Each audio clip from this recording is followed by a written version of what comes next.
field at SMS Equipment Place. Keep your eyes on the ball. Foul balls can come out of nowhere. If someone gets hit, be sure to tell the security team.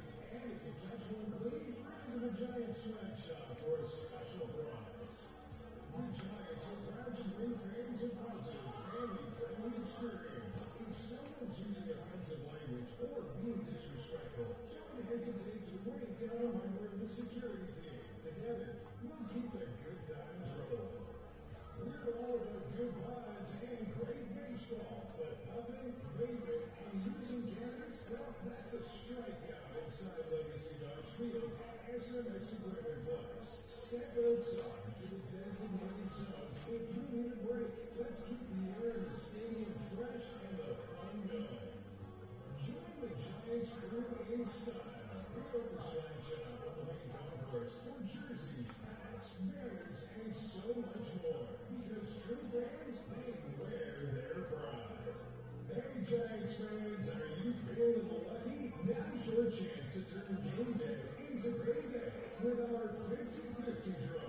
The more tickets you buy, the bigger the pot grows. And one lucky winner walks away with half. It's fast, it's fun, and it could be your ticket to a big win. Snap your tickets from sellers in the stands or at the 50-50 booth on the main concourse. Don't miss your shot at a home run prize. Now batting for the Lethbridge Bulls. Batting first, playing center field, Bernie Sofaris.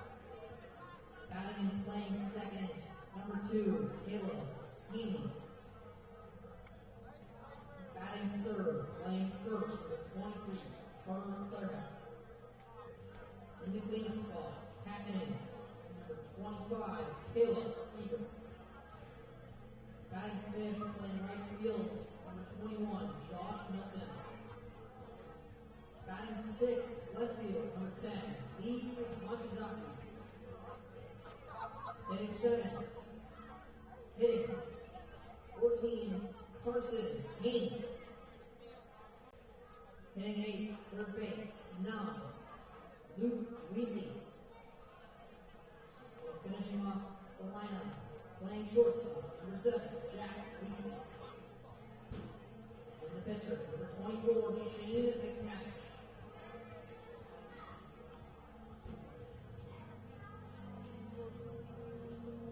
The umpires for today's game as assigned by the Western Canadian Baseball League. For more information, visit westerncanadianbaseballleague.ca. He played Mike Richards. First base, Jack Chipley. Third base, Marcus Erlinson.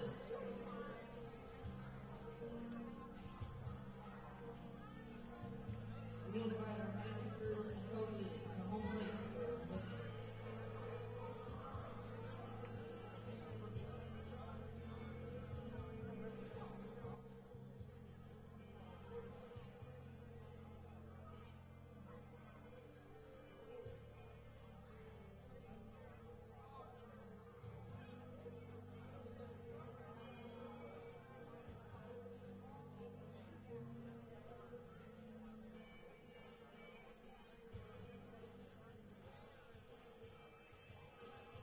And welcome inside Legacy Dodge Field for what is easily so far the sunniest matchup that we have had all week long. Third game of this series where the Fort McMurray Giants are still looking for their first win against the Lethbridge Bulls, who have made the Giants pay with a lot of great work in just consistent, regular hitting. The Giants definitely have some opportunity to kind of break back into this one. We'll get into that, get your game story going in just a few moments here on FloCollege. I'm Graham Mosman. Thank you so much for joining us. We'll have your starting lineups coming up in just a few moments after we get to some brief words from our sponsors.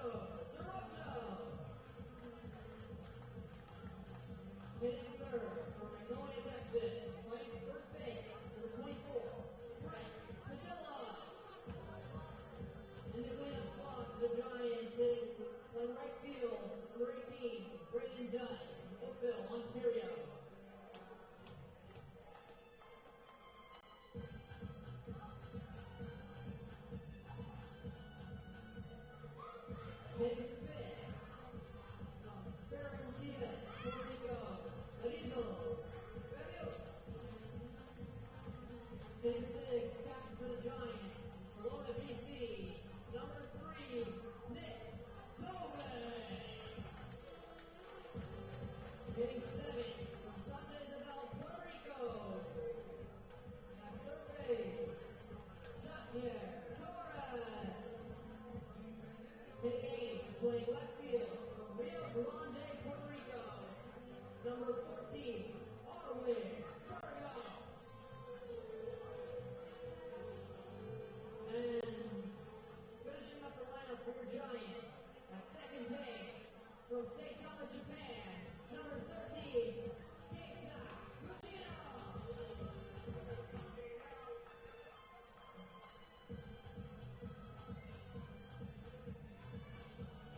And pitching for your Giants from Kissimmee, Florida, number 6, Jadiel Perez.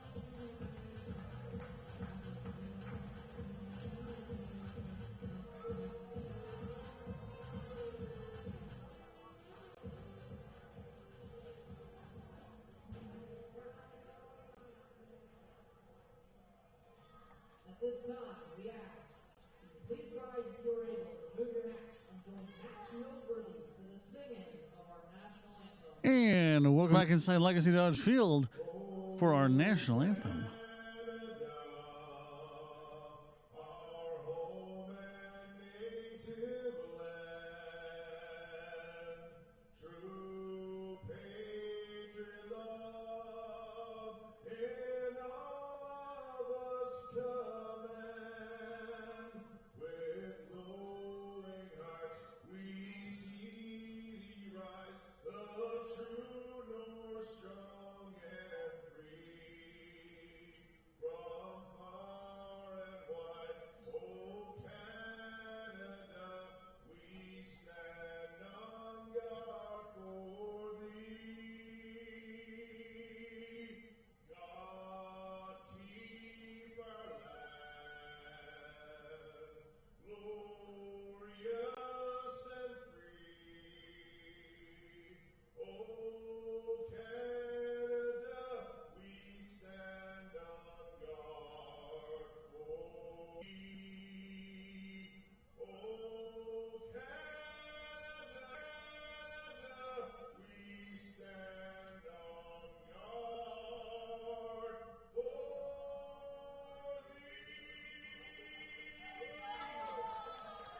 Now pitching for your Giants from Kissimmee, Florida, attending South Florida State College, number 6, Gabriel. Making his first start for the Giants here at home, that's Jadiel Perez out of South Florida State College. A young man from the proud city of Kissimmee, Florida.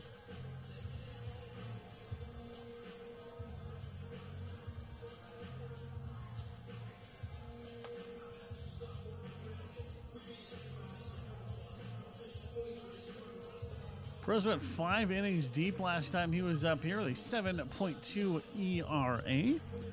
And he is going to be in a little tough as the Giants have had a bit of a tough go with all of this Lethbridge lineup, helmed up by Village Brewing Player of the Week, Carter Clairhout, will be batting third in this order. Bernie Sakaris going to lead off with Caleb Hanley in the second slot.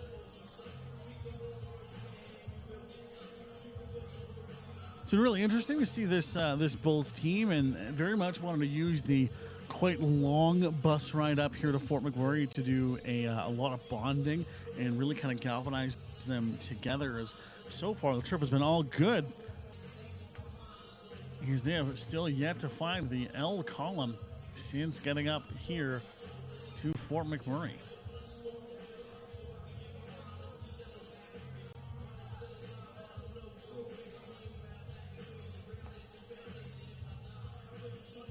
Well, Perez is warming up. Take a look.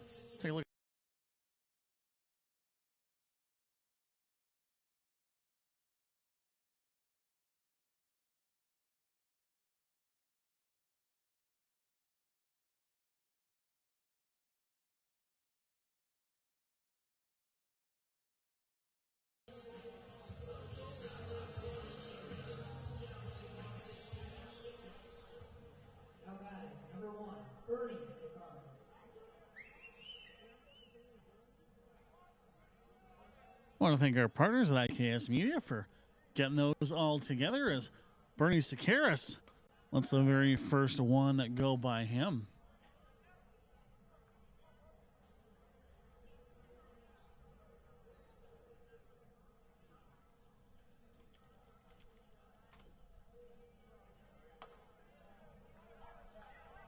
That'll be in for the 1-1.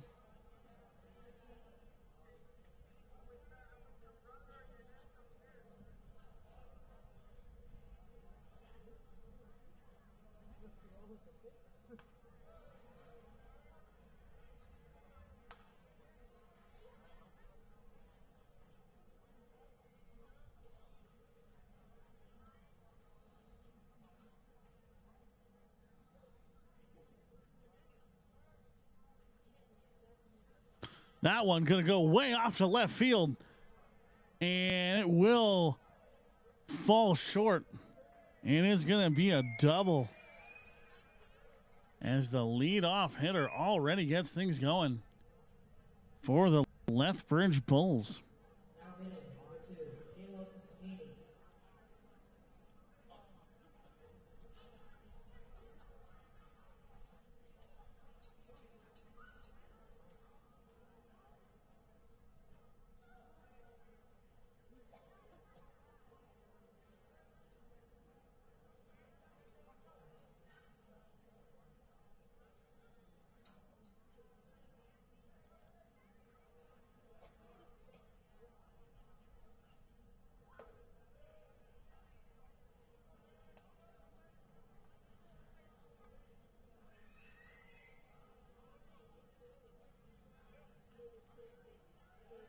And a single off yesterday in his second at bat did Caleb Haney. That one's going to foul away.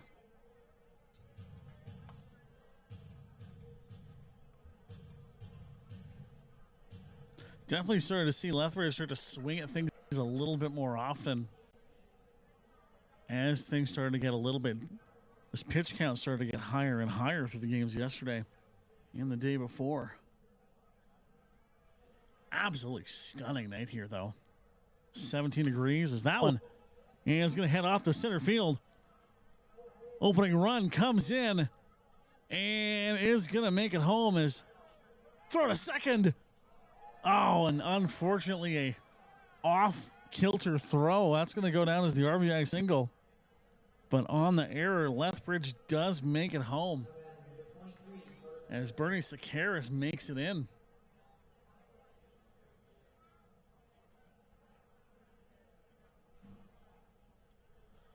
Runner on in scoring position, opening run already on the board, still looking for the first out. An inauspicious start. We're not quite in here come the pretzels territory, but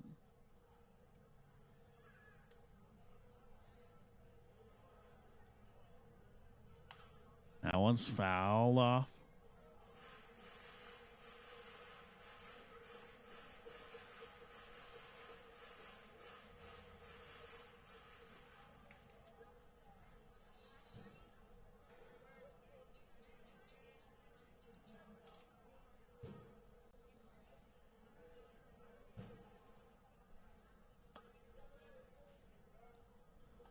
That one will be outside.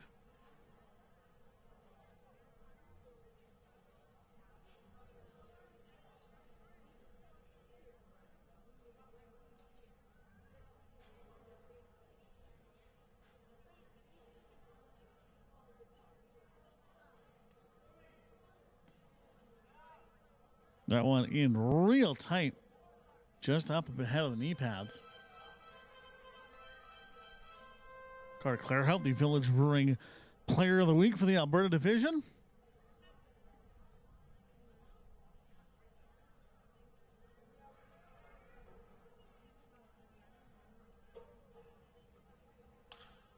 That one, easy throw to first. Clarehout's not going to make it, and the first out is on the board.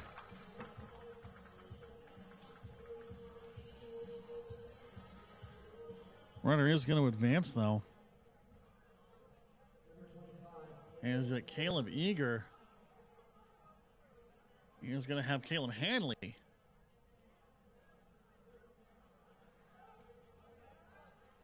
Just a few feet away.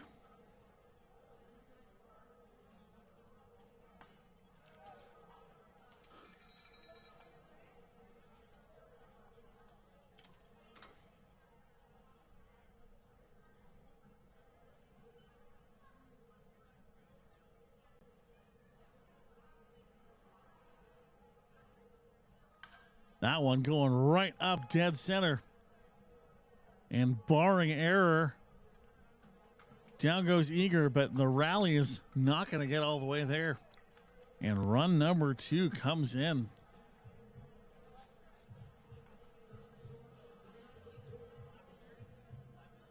And so far, we've had half the batters for the Giants make it all the way home.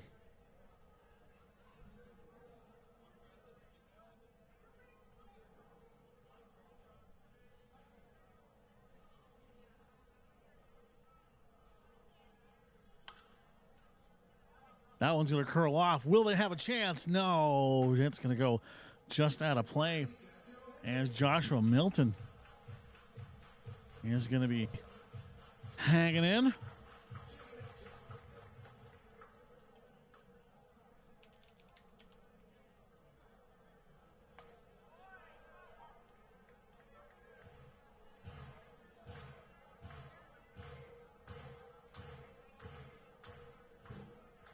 "45 games, 58 hits for Our Lady of the Lake last year.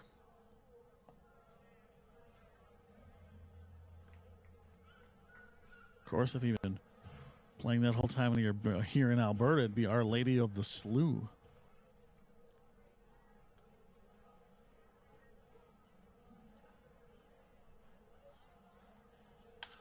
That one right to the pitcher, off to first base, and just like that, the top of the first comes to a close. 2 runs given up for the Giants, and they're going to have their chance to start to cut into this lead for the Bulls with Joey Hecker, who's made a heck of a show up in his first couple games with the Giants. And he'll be batting leadoff next here on FloCollege.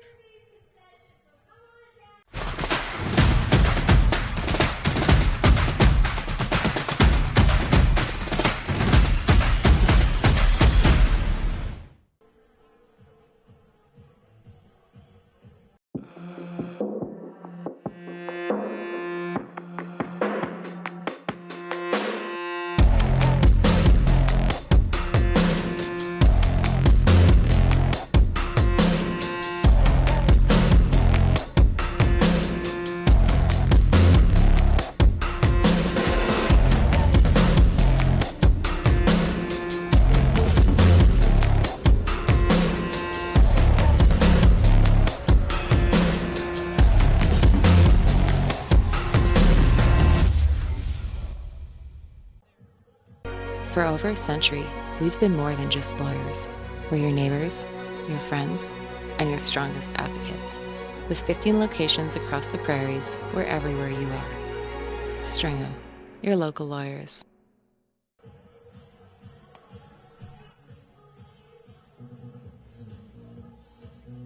And big thanks to the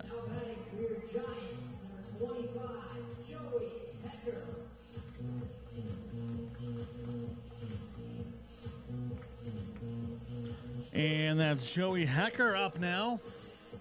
I want to thank Strigham Law for coming on board as a league-wide sponsor of the WCBL with locations across Alberta, including Grande Prairie, Calgary, Medicine Hat, Lethbridge, and more. Sponsorship always the huge part of minor league baseball, and we're thankful to Strigham Law for everything they do.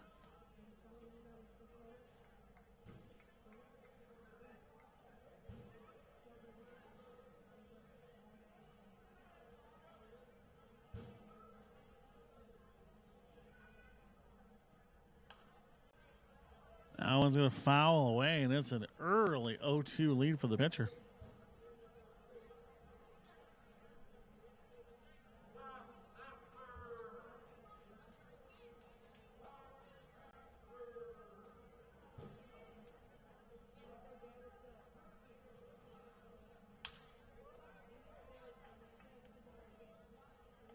That one's going to be an easy toss to first, and down goes Hecker. Giants, number 21, Marcos Alonso.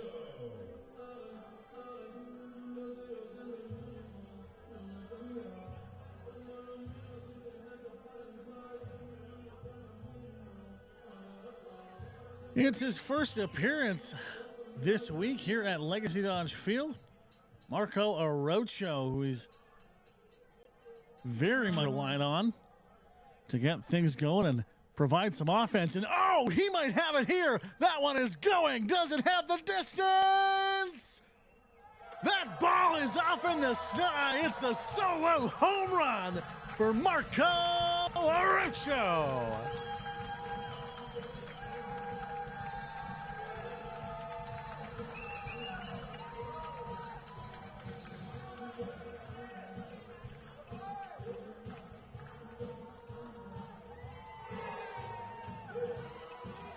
Hitting for your Giants, number 24, Brett Pizzello.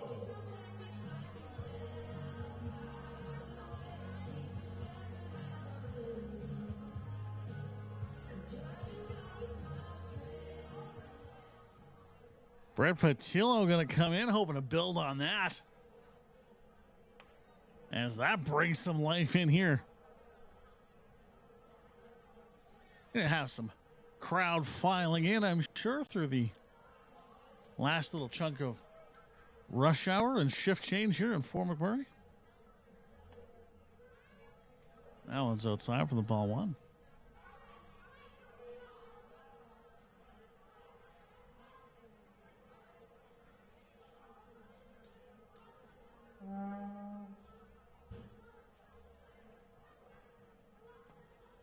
And there's the ball two. Now, both of these clubs spent a lot of time this afternoon trying to find any television possible, as the Canadian players on both sides anxious to see where Team Canada's men's soccer side was going to land in their match against Bosnia-Herzegovina.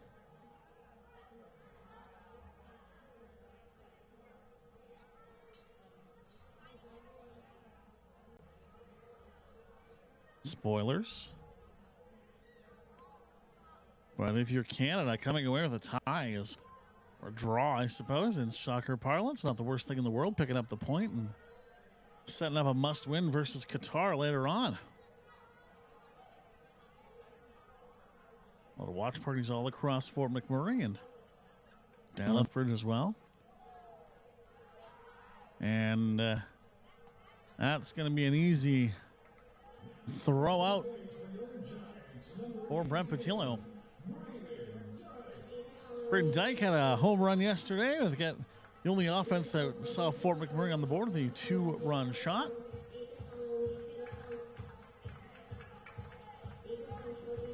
This is a ballpark that absolutely can be real beneficial. Maybe it's just because we're so far north and balls carry off a little bit further up here, but always a good place to watch the long ball is Legacy Dodge Field. And that one's going to go. Does it have the distance? It's going to fall just about 10 feet or so short, and that's going to close out the inning. What a moment that would have been, but we'll head to the break and be right back and see if we can take a look at that home run from Marco Arocho here on FloCollege. It is a 2-1 ball game for the Lethbridge Bulls. We'd like to thank Ella McLean and Ian Norman for spending a special day with the Giants.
The live sports experience is changing. Teams and facilities are under pressure to provide online and in-venue entertainment. IKS Live has the right team to deliver. We provide service across North America and produce the best fan experience, in the seats or streaming to you.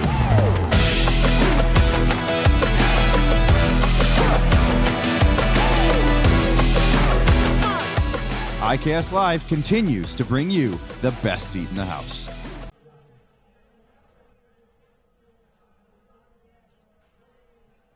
And that's Lee Matsuzaka.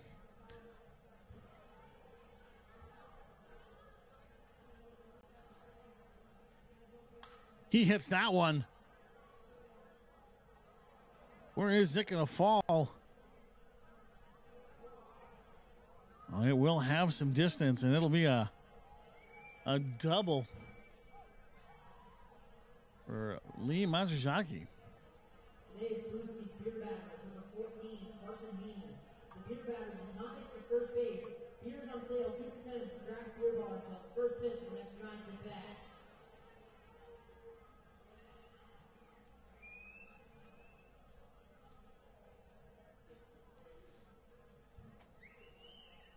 Down into the bottom third of this Lethbridge lineup.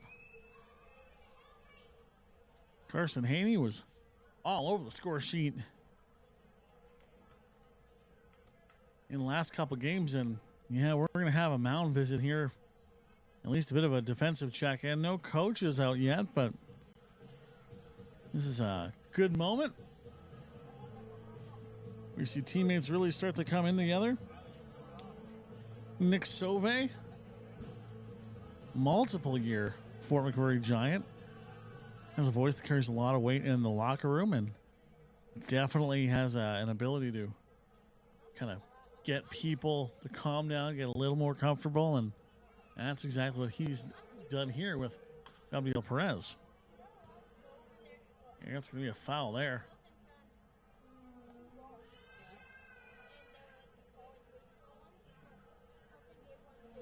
Matsuzaki in the center of your screen with him and his brother.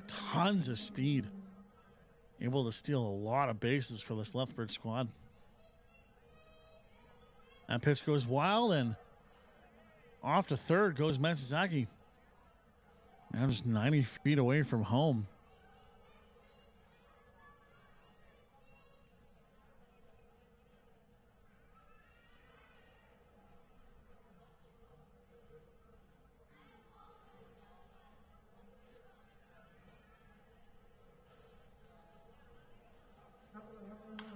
That one, right to the shortstop. Easy throw. It'll make it. And you can hear those happy voices around the Legacy Dodge Field as they'll grab a draft beer for a little cheaper than you were hoping. And at least for the rest of this half inning.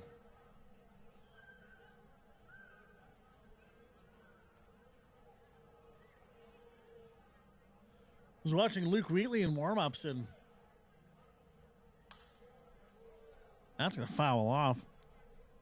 He was doing an excellent job of really trying to find the gap here, kind of right in that scoreboard sort of area, just in the kind of mid-right of your screen.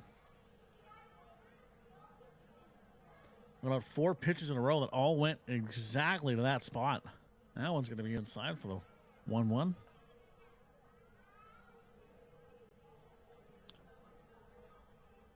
We'll see if Wheatley can make that happen again.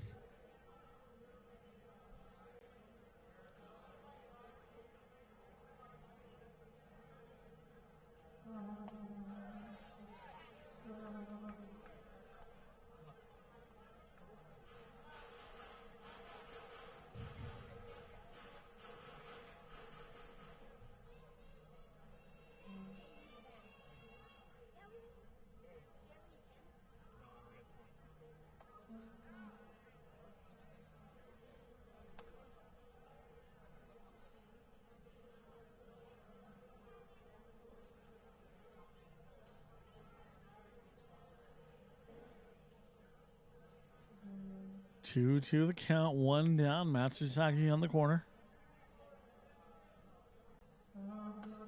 Swing, down goes Wheatley. Matsusaki will stay there.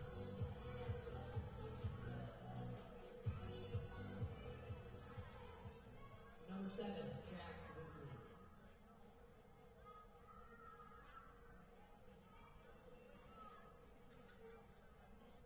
Back-to-back Wheatleys, as this Lethbridge team is full of familial connections. That one's going to foul off at the first strike, at the first thing that Jack sees.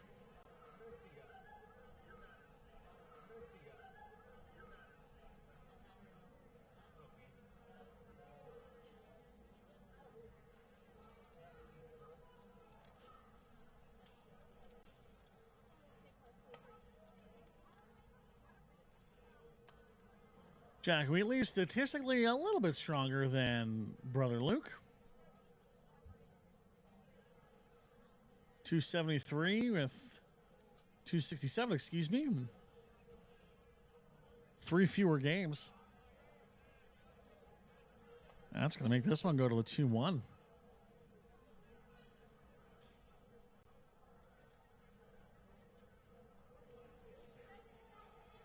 Can't be said enough. What a gorgeous day it is up here.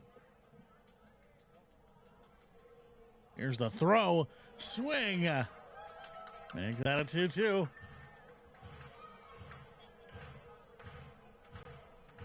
We're starting to see Perez lock in.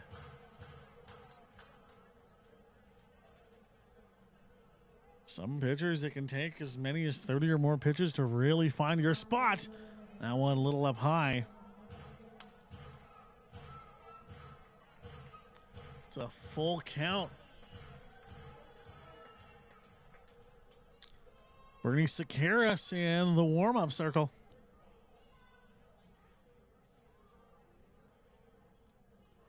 Throw. That one's a little up top and off to first base. Heads at Wheatley.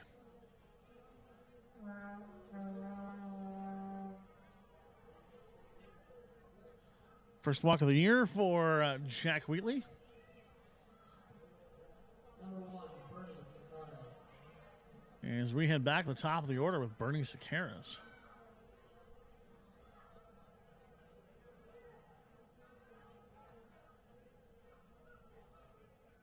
Three RBIs on 4 hits. Is Sakaris? That one gonna head off and barring error, that'll wrap this one up, and there it goes. That is the end of this half inning. We'll be right back with Arizal Santiago coming up next. Shane McTavish on the mound for the Bulls. We will take a break and be right back. Here you're watching the WCBL presented by Strigham Law. 2-1 the score in favor of Lethbridge right here on FloCollege. Hey baseball fans, make sure to stay up to date with your favorite teams across the league by subscribing to the WCBL YouTube channel right now. We have tons of free coverage for you over there, including daily highlights, full archived game broadcasts, daily game day previews, plus the WCBL report with myself and Joe McFarland every Wednesday. It's all in one spot, the WCBL YouTube channel. Subscribe today.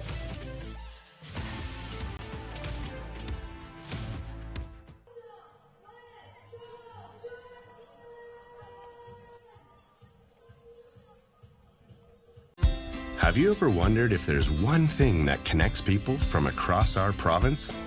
Something that connects the coffee shop to the spray park, or the brewery to the rodeo, the campground to the sports field. It's pretty amazing when you think about how it's all connected, because it truly is. And it's all we think about, so you don't have to.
Calgary, Alberta's Nick Sauve.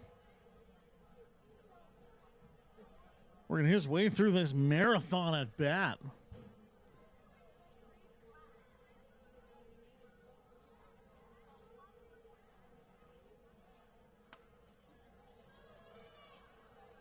As we're up to a full count.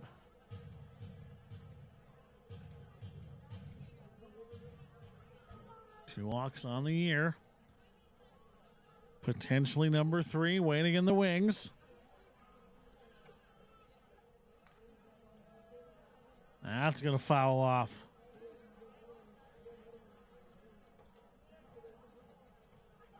Janier Torres in the warm-up dot.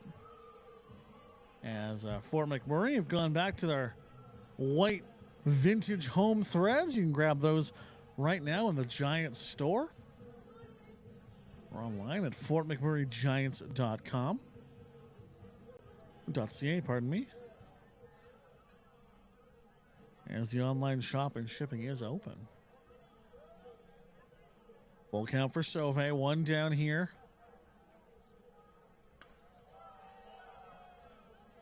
And Sauve off to first base.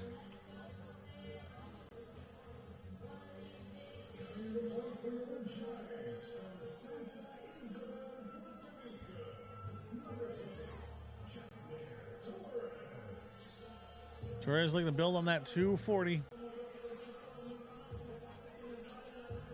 6 for 25. 5 walks. That one might have the distance. There it goes! Gone! 2-run home run for Janier Torres. As he's going to bring Nick Sauve home. And just like that, the Fort McMurray Giants have pulled into the lead.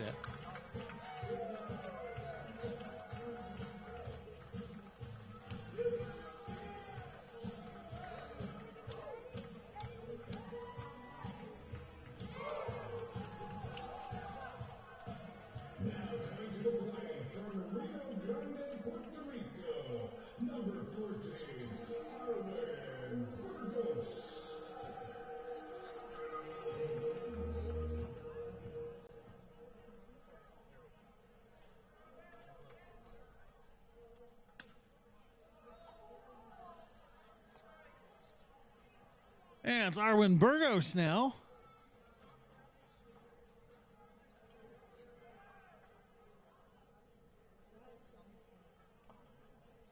Swing at that one. Let me foul off.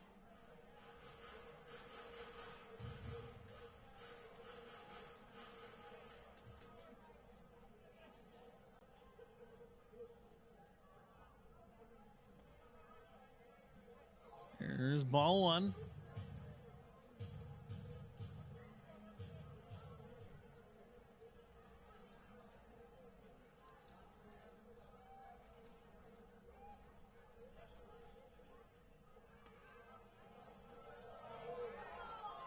They're going to say he went all the way around on that one. And that's the 3rd strikeout of the game for Shane McTavish.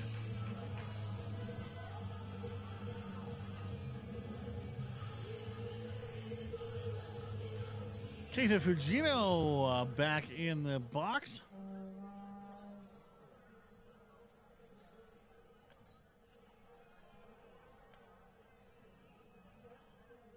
One of a cadre of Japanese players in the lineup tonight.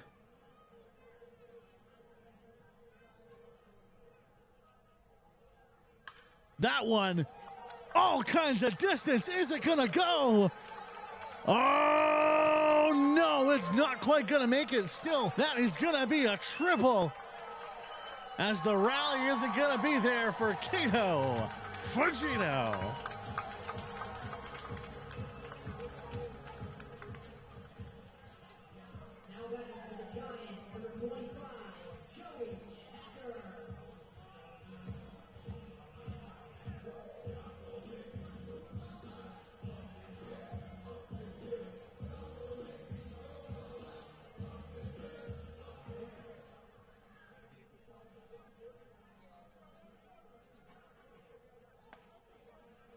Joey Hecker has that go for the strike one.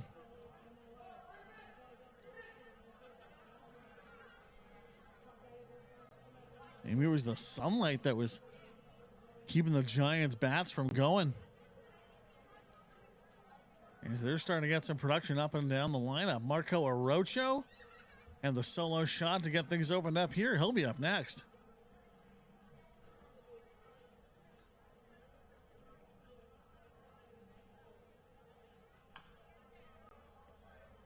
That one's going to foul up and inside.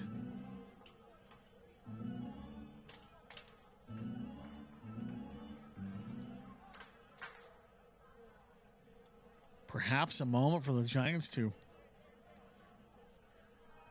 flip the script on what happened in the opening game of this series. That one way inside, but no contact made with the batter. 2-2. It was these moments when the fields were reversed that the Lethbridge Bulls were able to pile up the runs. And the Giants had 2 outs on the board.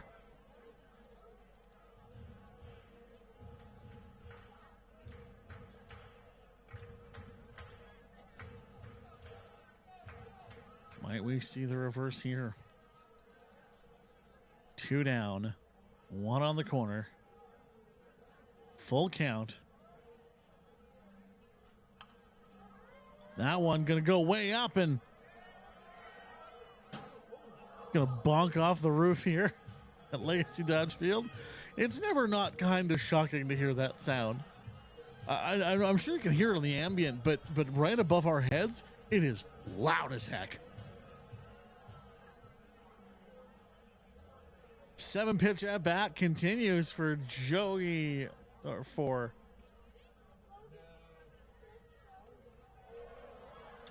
Hecker. As that one is going to be a wild pitch off to first base goes Joey, but coming in for the score, Kato Fujino. Love to see that.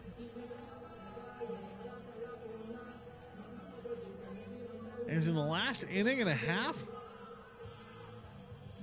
the Giants have been able to flip the script and build a 2-run cushion over top of the Bulls. Well, it looks like these officials are going to have a bit of a discussion here. Dylan Cooper looks unimpressed by that throw.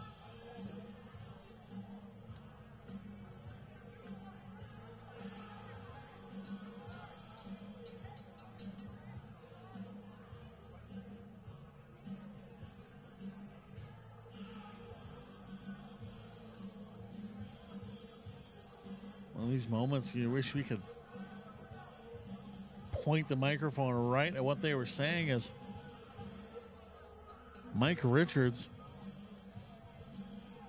gives Coop the explanation. Coop back to the dugout.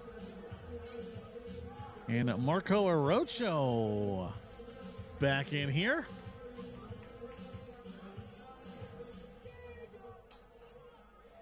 Might be too much to ask for another solo shot, or a double shot, but could we get one here? Swing on that one.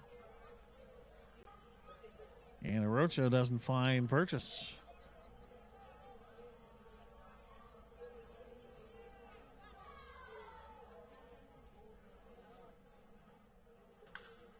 That one headed off. Is it going to find the gap? Unfortunately, no, as the right fielder is able to get a burst of speed there. And that is going to be in for out number 3, wrapping up inning at number 2 here on a FloCollege. We'll take a quick break and be right back. 4-2 ball game as the Giants pull ahead. At top of the 3rd, coming up next, WL Perez and Caleb Haney with the matchup right after this. For over a century, we've been more than just lawyers. We're your neighbors, your friends, and your strongest advocates. With 15 locations across the prairies, we're everywhere you are. Stringham, your local lawyers.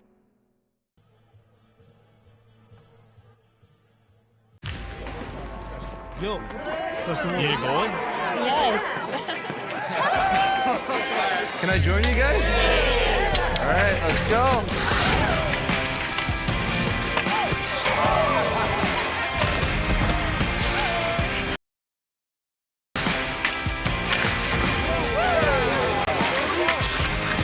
Whether it's on the ice or on our app, always play for the fun of the game. Gamble responsibly with Play Alberta. For more than 40 years, we've been there, helping Canadians find the extra space they need to grow and to create new memories. Sentinel Storage. Buy Canadian, store Canadian. And welcome back to Legacy Dodge Field as W. Perez is going to hang in there.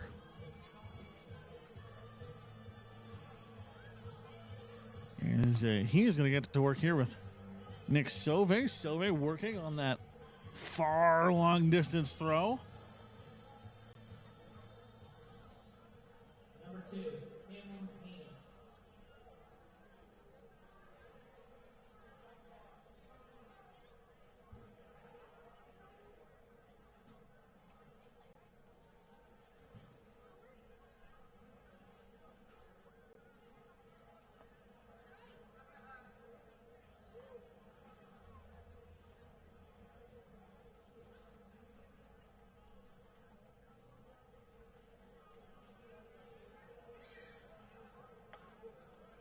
It's going to be inside.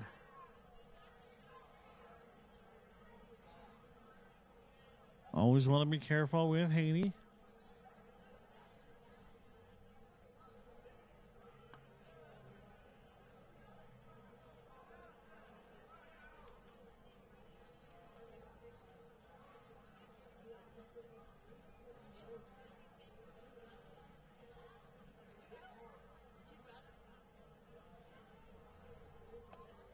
At 419, there's nothing to sneeze at. And so we're going to have our first strike of the at-bat. Haney with a lot of wiggle room, though, in a 3-1.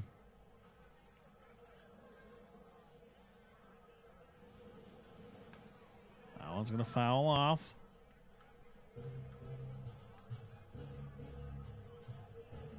Eight walks for Haney, as he is happy to let a pitch count get real high.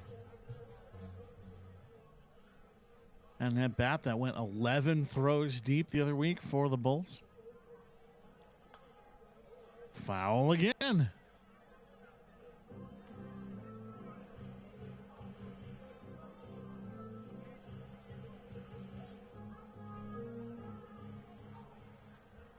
Stare down continues. Who is going to blink first? The full count. Swings. Foul off.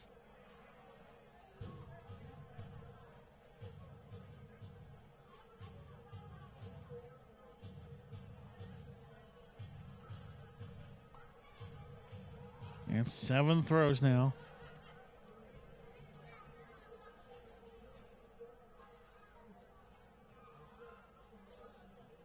Swing, contact. That one goes off to left center. Easy single. As in that one-on-one battle, Haney comes out the victor with the single to set up Carter Clairhout.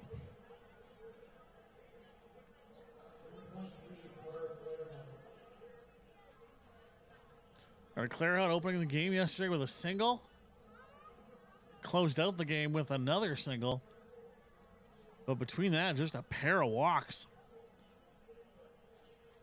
Only one ground out all the last game as he'll go swinging at that one.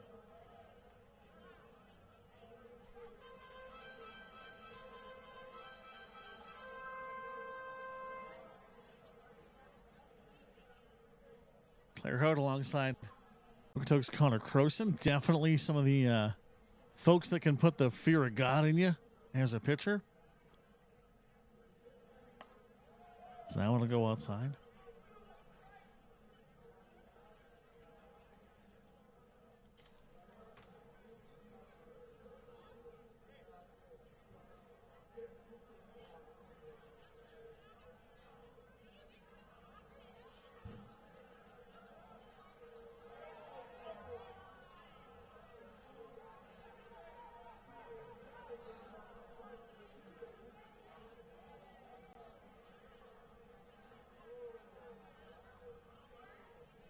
inauspicious run, as that is going to send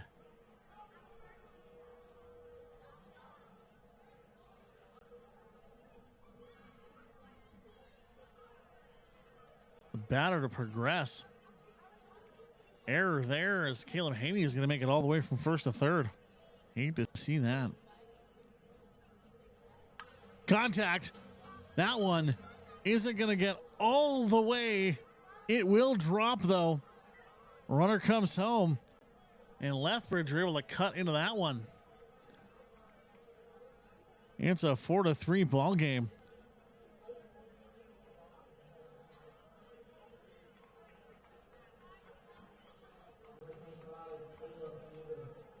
Caleb Haney comes home on the single.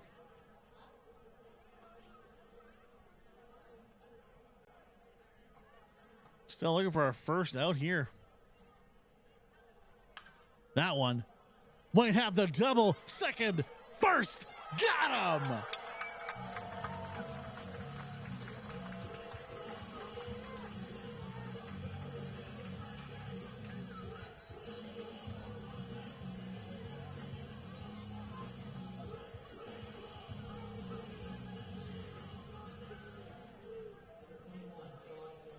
Nice little 2-1 double play.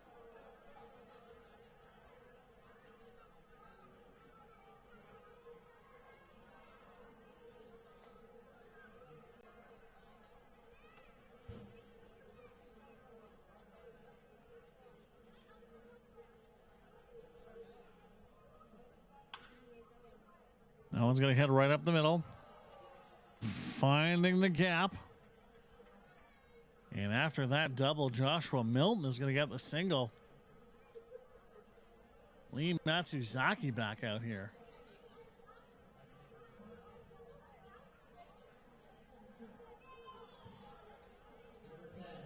Of course, Lee Matsuzaki swung at the first one he saw and ended up doubling that one.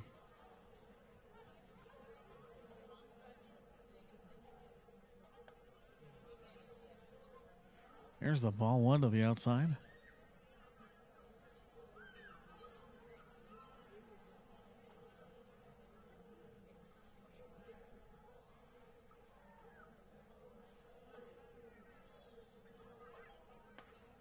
Another one going outside.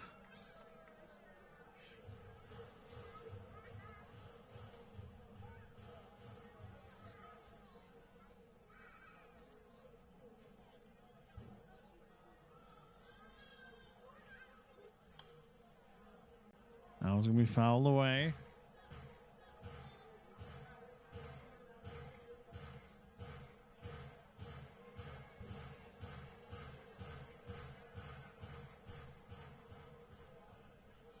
Two to the count. Milton lurking forward. 2-1, 1-2 the count, pardon me. Going for the steal, throw to second, and not on target. As Milton's going to get the steal. Now we move to the 2-2.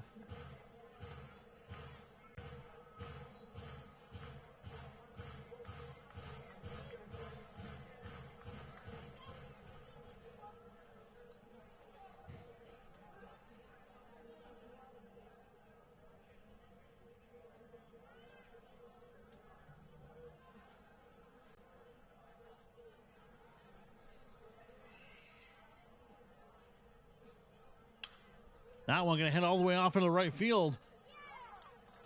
Making it look easy. It's tougher than it seems, though. That's going to wrap up the inning here. As Lethbridge is able to cut into that lead by one. We're going to head to the bottom of the third and be right back here on FloCollege.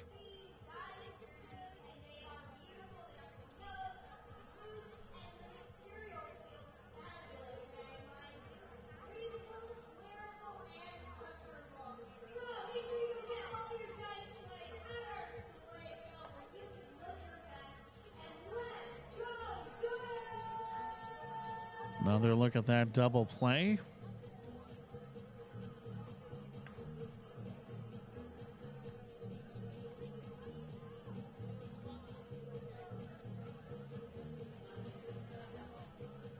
See if we can get the back angle on that one as well.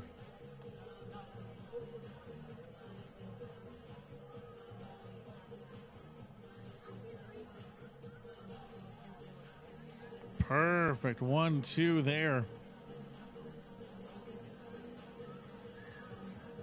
As Marco Makes no Orocho mistake. Hopefully we'll see that one on the plays of the week later on. You can keep an eye on the WCBL feed.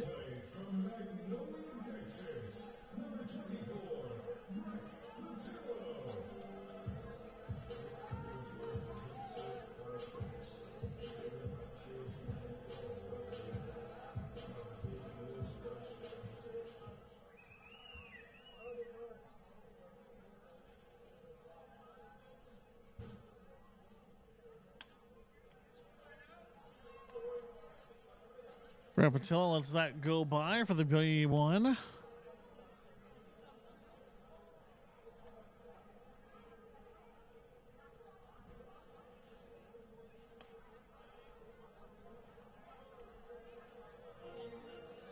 Make that a strike one.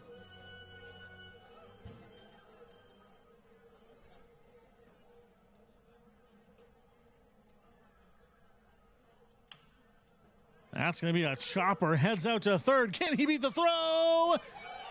The first baseman can't keep the handle on it. And Patillo is going to be safe. As Braden Dyke finds his way up to the batter's box.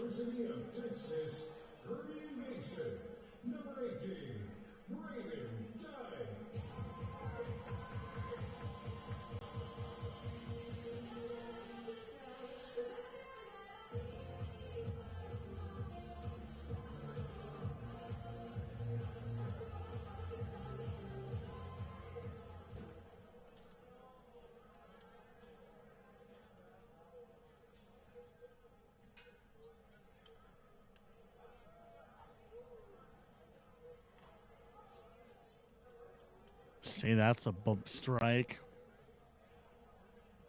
Felt a little mid, but that's okay.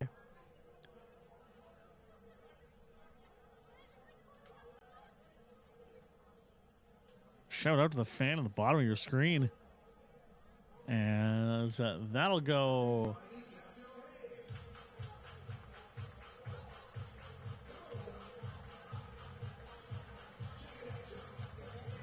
Failed bunt. Going to call that the 0-2.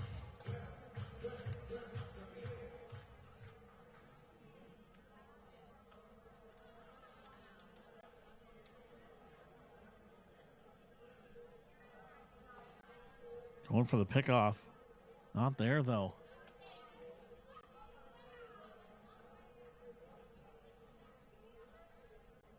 Brett Portillo does love making off with a baser, too.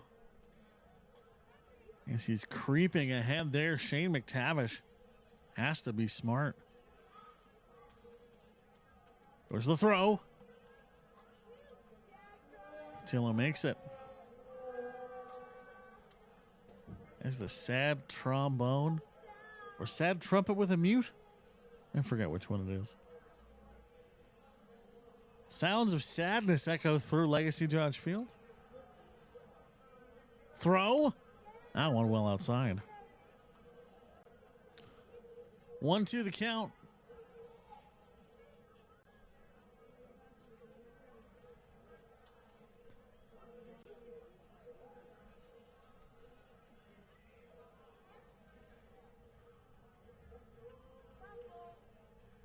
The throw from McTavish. Swing, miss. And Braden Dyke is going to have to make the walk of shame back to the dugout.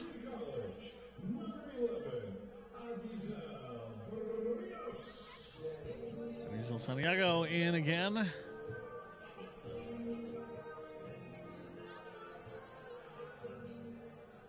Got caught swinging for his last at bat.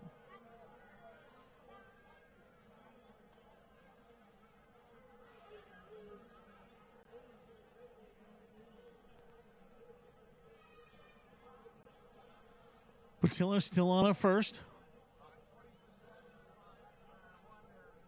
Throw. Little inside.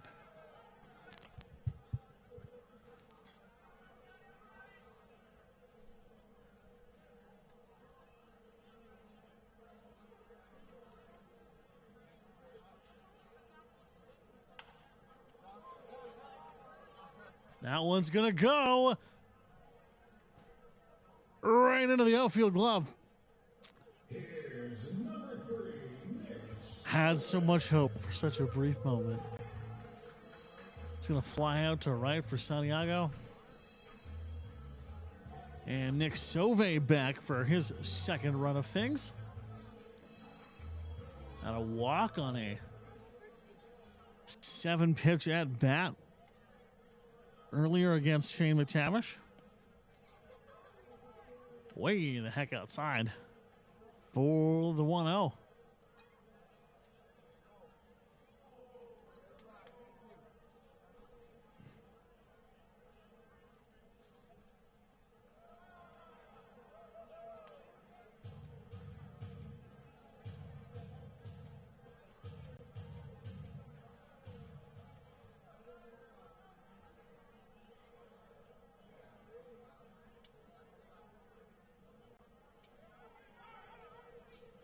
Throw to second. And he's going to get him. How about that? Patilla goes for the steal. Gets caught looking. And that is going to close out the inning. We will take a break and be back here with the top of the fourth on FloCollege.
It's time for today's Brewski's Beer Batter, number 14, Carson Haney. If the beer batter does not make it to first base, beer is on sale 2 for $10 at draft beer bars on the first pitch of the next Giants hit bat.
Social attack. They're hooking us up with today's on-field prizes. Join your friends at the night out at Q Social. All right, Giants fans. Tonight's theme, let's do not dress for the occasion. And we have our two beautiful contestants. We have Thomas dressed as Harry Potter and Robert here decided to show up in a hockey jersey for which team? So it's all explaining that. All right, well, my crowd, you get to decide who is the best dressed. Is it Robert? Oh, sorry, Robert. Is it Thomas? Yeah! Congratulations, Thomas. You won yourself a gift card to Q Social. Now, let's go, Giants!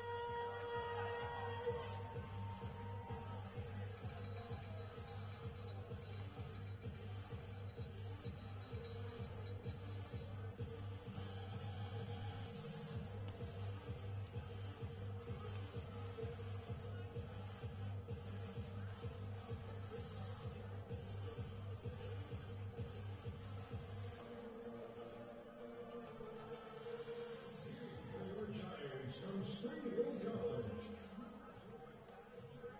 Giants number 3, Nick Sobey.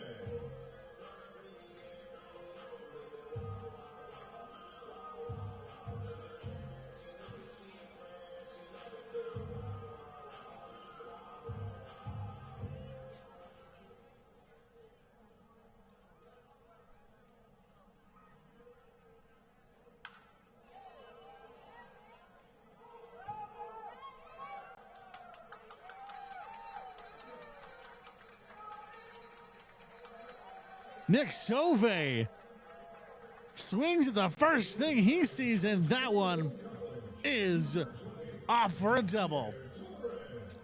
Shot near Torres now. Homeward last time he was up. Almost the exact same, except that time we had a Sauve on first base. Now he's on second, so look, could be even cooler.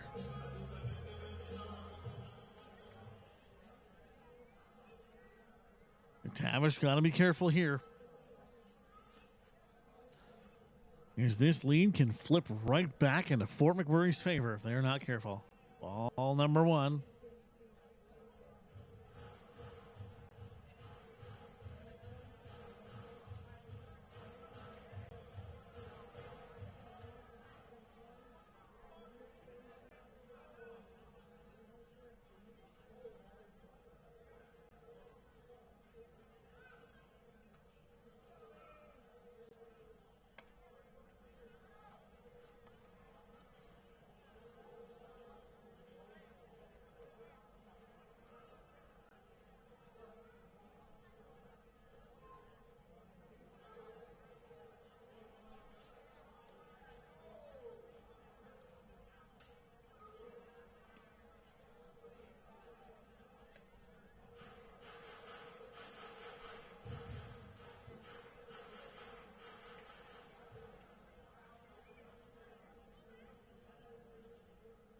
Johnny Torres with all kinds of time here could really just wait out McTavish's.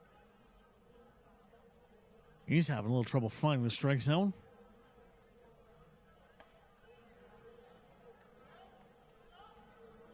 And just like that, 2 on, no outs. Just about the dream scenario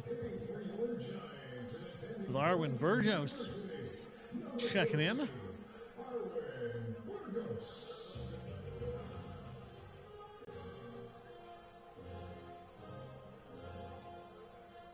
Only 2 games on the season. Burgo's still looking for his first hit in the WCBL.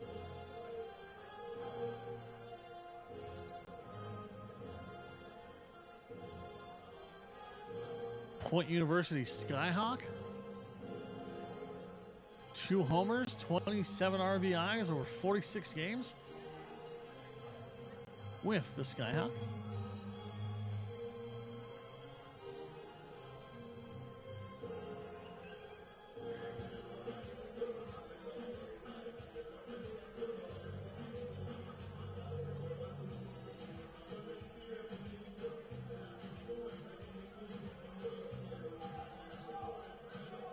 Maybe be a little blood in the water here for the Giants. See if they can make the most of what's left of this Shane McTavish start.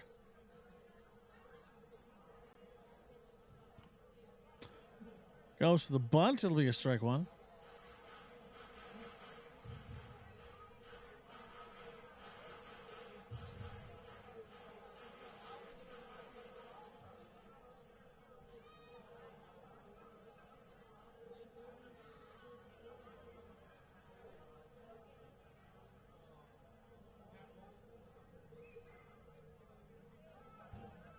Oh, that pitch goes over the head of the second baseman and off into deep right field, or deep center field, excuse me. That's going to advance everybody.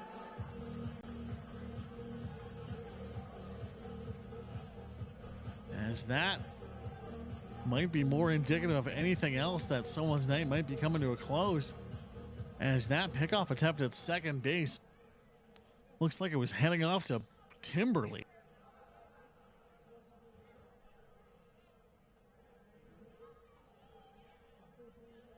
That one's going to be way outside. For the 1-1. Want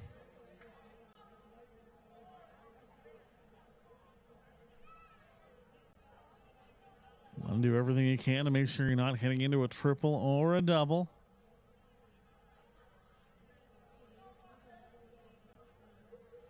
Nick Sauve lurks forward. That one.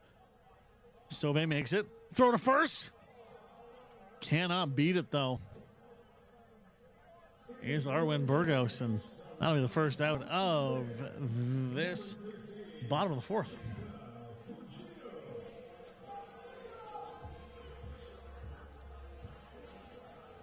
Tying run, and Nick Sauve is on third.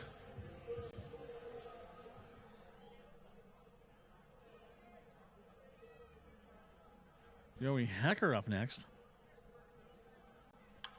That one, ground out. Underhand throw to first, and no error there as Shane McTavish is trying not to wear out that arm too much. But it is going to be a 2-out situation for Joey Hecker.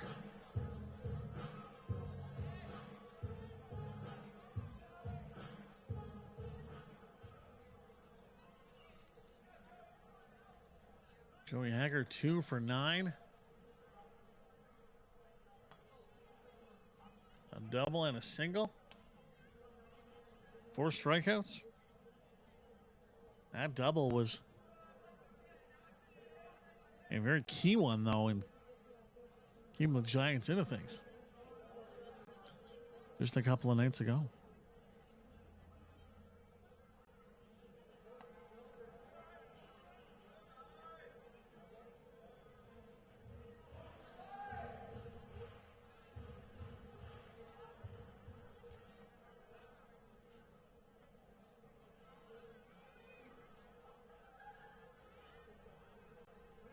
One the count.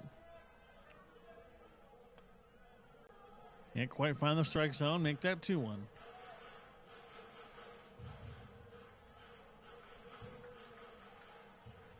Becker trying to key on this one.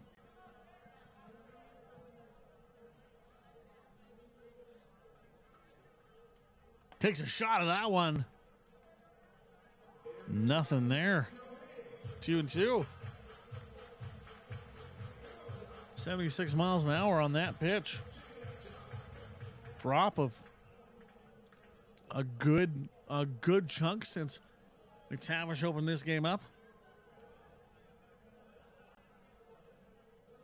Contact made. That one right to the outfielder, and that's going to leave a couple runners stranded as we head up to the 5th inning. Caleb Eager going to lead us off for the Bulls here on FloCollege.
Caleb Eager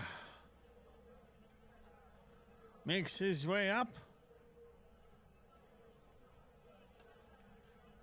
75 pitches over 4 innings for Abdiel Perez.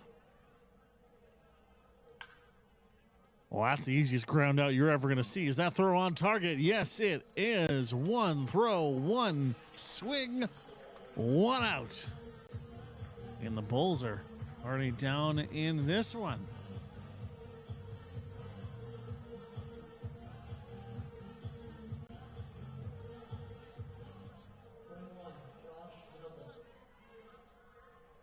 Almost got a hit replay with the exception being Eager as opposed to Clairhout, because that is exactly how we started off inning number 4. Here's ball number 1.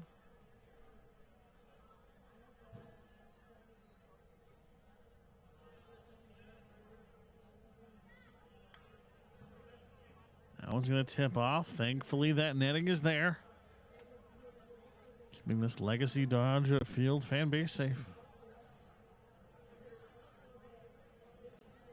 Cannot be overstated what a perfect night it is here. Here's the throw. That one's going to be a little inside. A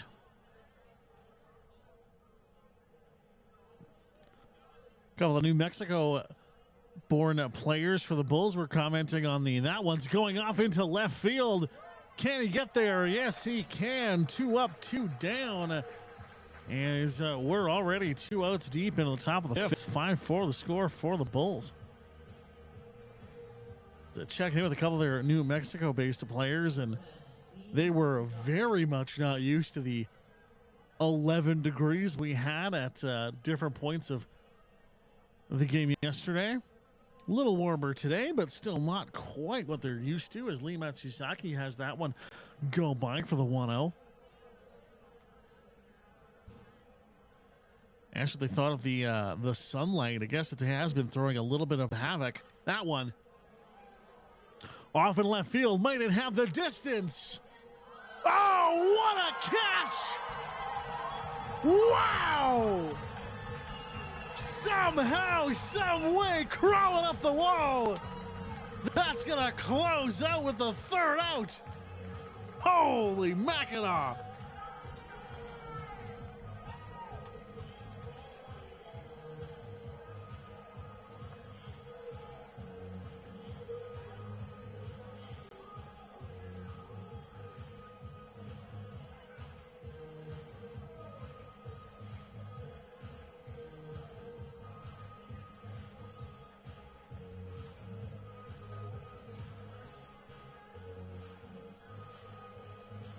What a catch from Arwin Burgos. Wow. I am flabbergasted. That is one of the nicest plays you are absolutely going to see. Take a look at that one more time. My goodness.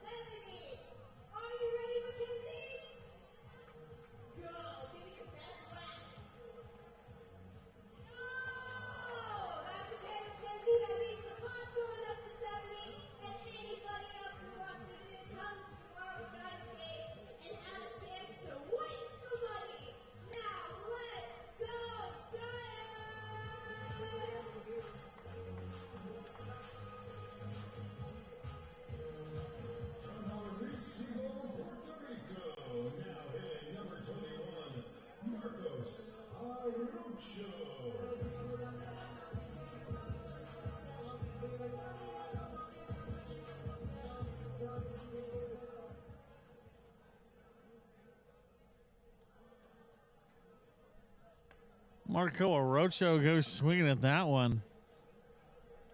I cannot get over that play. My goodness.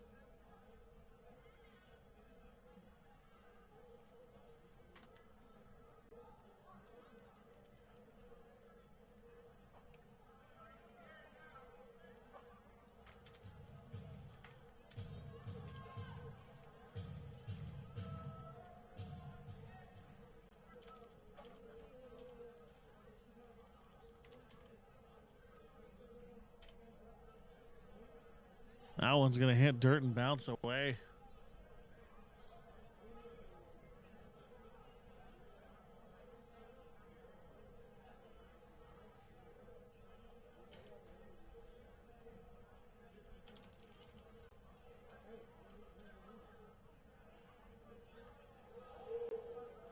That one is, oof, going to hit Arocho. And he's going to make his way to first base, unimpressed. Brett Patillo going to be in here now.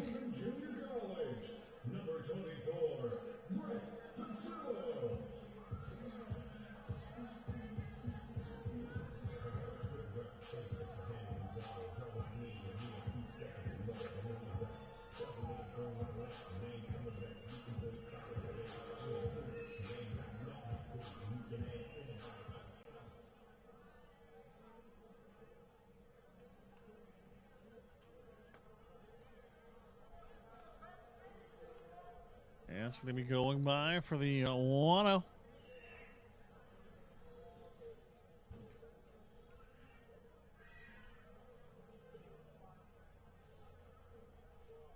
That one finds the gap off into center left, and that's going to be a single for Patillo.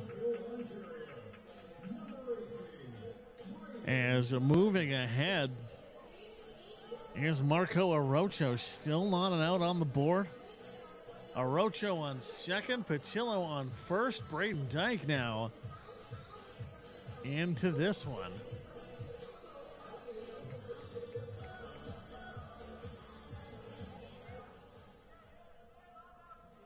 Braden Dyke a few feet away from a home run. Back at his first at bat. That one real close to hitting him.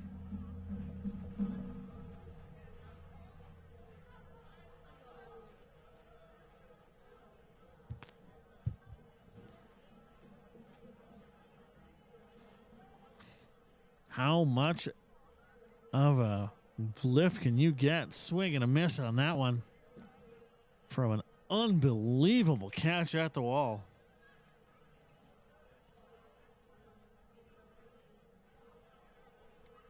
Courtesy of Arwen Burgos.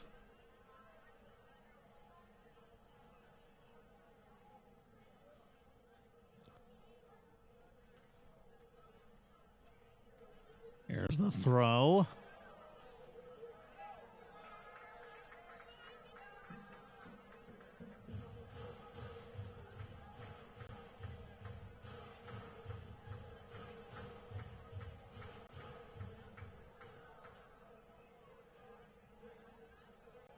Keep an eye on Patillo and Orocho. Orocho looking no worse for wear after being hit by a pitch.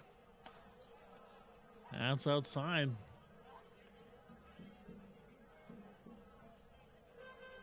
Outside by my eye, not by the umpires. 2-2. Gonna step out the box, reset, adjust the gloves, move the helmet around. Back in we go.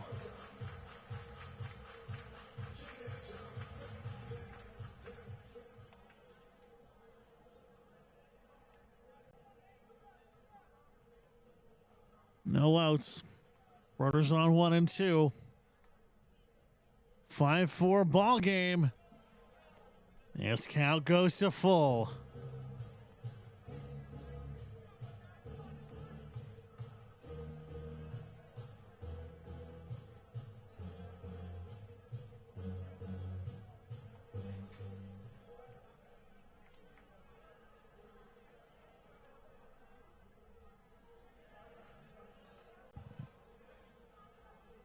Braden Dyke gonna have that one.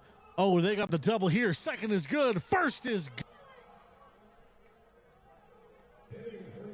Joe is gonna make it to third, but that is a pair of outs on the board just like that. And Anisel Santiago has a little less to work with here.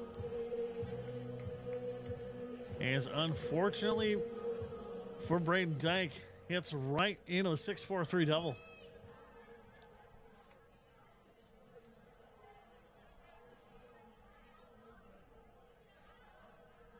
Ready on lefty battle here.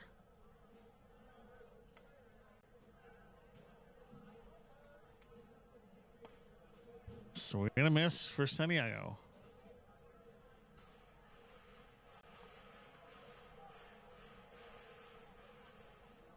Any feet from home. Here's Orocho. That one gonna head off into center field, and shortstop is going to be right there. As that one lost a whole lot of life when it was way up in the sky above here, Legacy Dodge Field, and that's going to do it for inning number 5. We're going to take a break and be right back with the top of the 6th. Looks like we're going to have a pitching change as Braden Schneider looks like he'll be heading out. Carson Haney on deck for the Bulls. Yeah, yes, indeed, that is Braden Schneider coming in relief, so we'll see how his night goes right after this.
now hitting today's Brewski's beer batter, number 14, Carson Meany.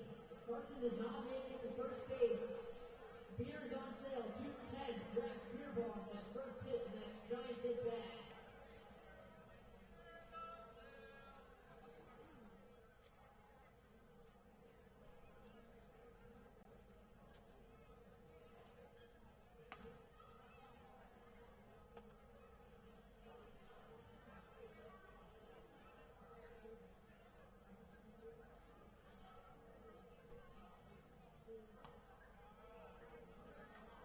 Anyone miles an hour there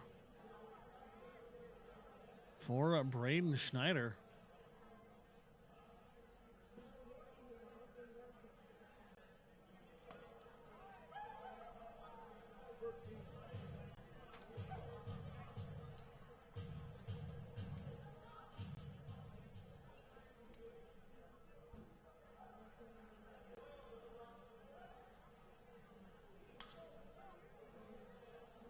That'll be a foul.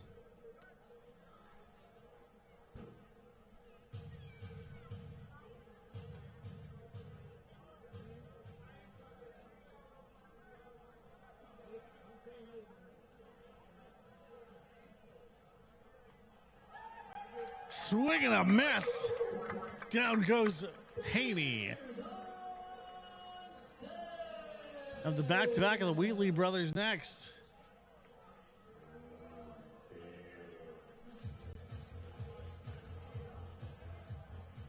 Number 9, Luke Wheatley.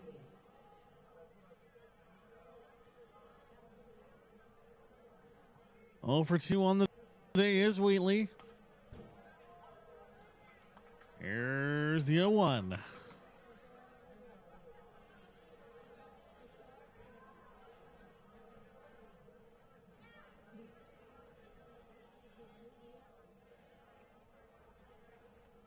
Make it 1-1.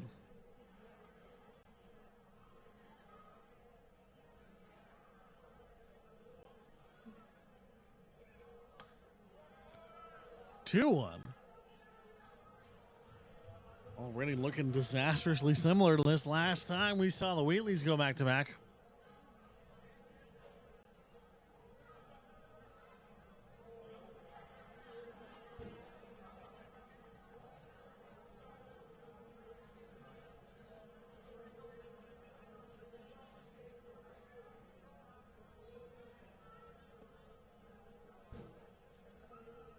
And that is going to send him to the walk.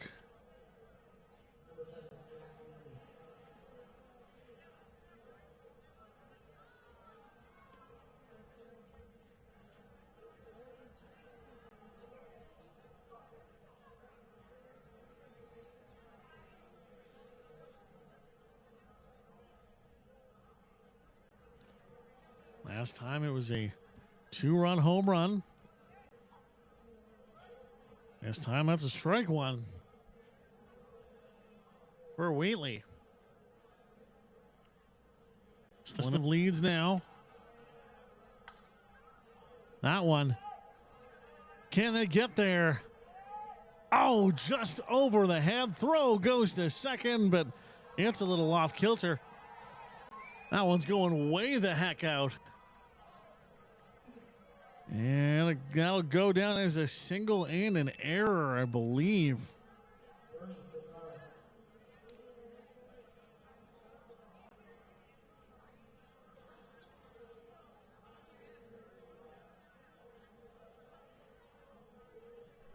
Yes, indeed.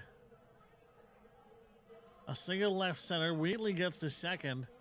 Error, and then he moves to third, and Wheatley also progresses, so the Bulls right here have an opportunity to push this into a 2-score game.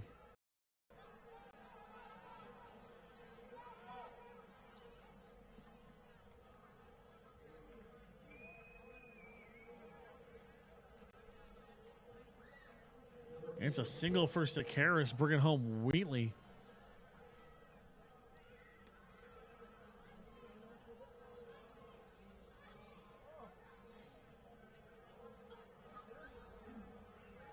Jack will be on third, Bernie at first.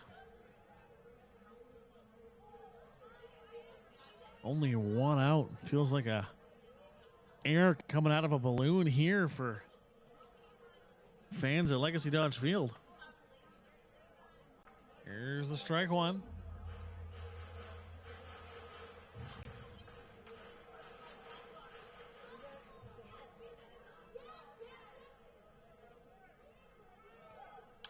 That one. Throw to first. Throw to home. Not quite there as the delay for Jack Wheatley and sealing in the score. If that throw goes right to the catcher and Sauve may not have had anyone to tag, you're absolutely having a runner move to first. And runner on third at the same time. So not ideal, as it's now a 7-4 ball game with a runner in scoring position, 120 feet back, but that's the danger of this Bulls lineup. Saw how they pushed the Dogs up against the ropes last playoffs. Swing and a miss. In a fantastic WCBL playoff that ultimately resulted in the Regina Red Sox taking home the crown.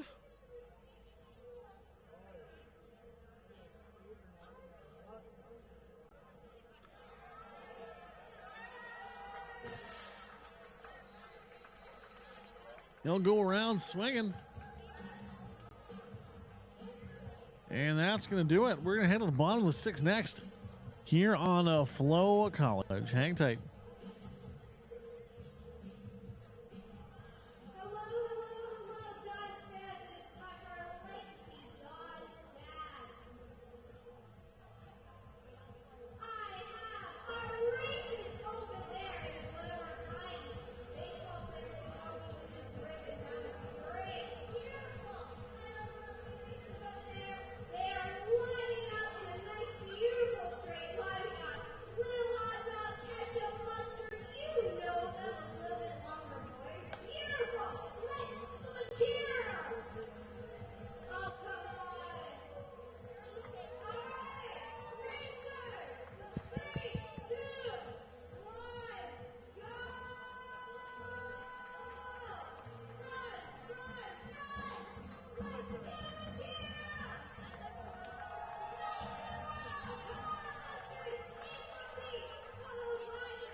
And we're back at it with Nick Sauve here on FloCollege. Once again, I'm Graham Mosiman. 7-4 ball game as the Lethbridge Bulls have really made the story of this series so far. It's not ever been the huge run, the huge moment, the long ball.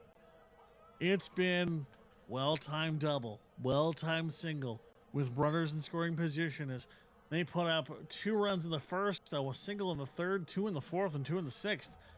And those numbers do add up to a 7-4 lead right now as we go into the bottom third of this ball game with Nick Chauvet up here.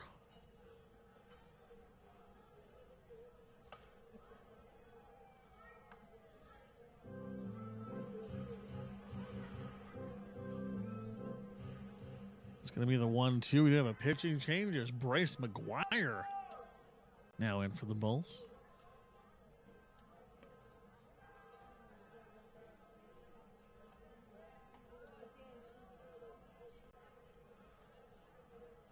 Maybe I just didn't look at the Bulls closely enough this season or last season, but the Caps definitely look a little different than I'm used to.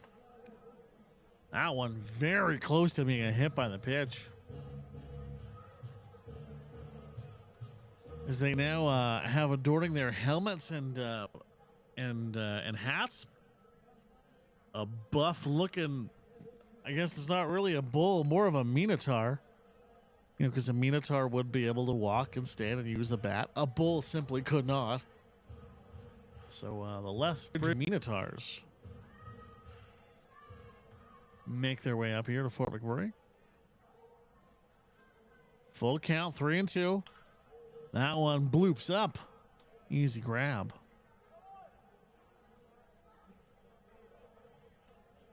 Now at the plate for your Giants, number 20, Torres.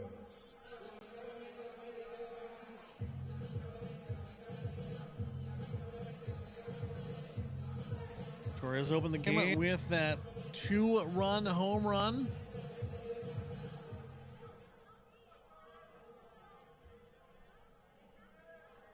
Had a walk in his second at bat. That one's outside.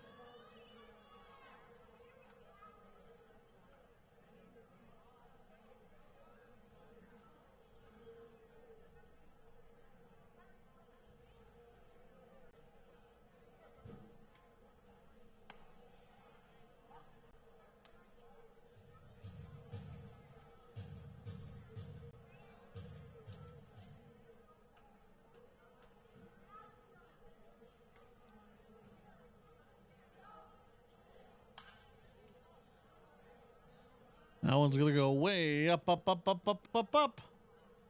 Easy grab in the right field. And flying out is Jatnier Torres. Arwin Burgos, fresh off that absolutely stunning catch a couple of innings ago.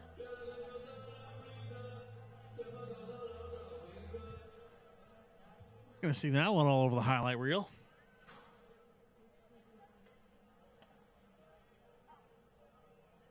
Strike one.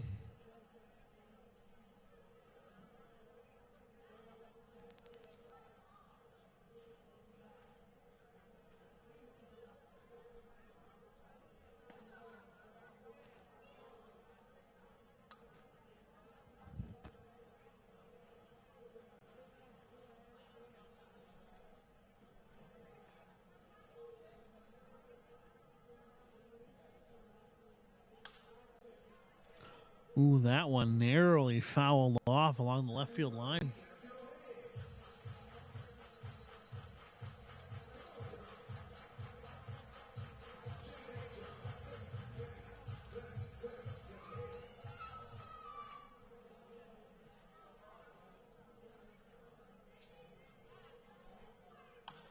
That one gonna bounce. Throw to first. Gets there in time. Burgos grounds out. That is going to close us off.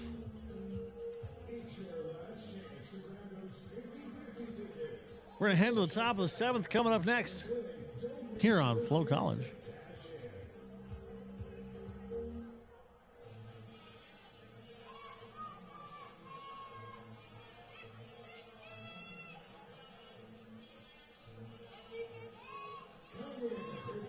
Giants from FloCollege, by way of Alberta, number 33, Ash Everland.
Welcome back, as we got a pitching change to let you know about. Not often are you going to see Ash Amerlin come in off the bench, but the strikeout master for the Giants over the last handful of seasons is now up.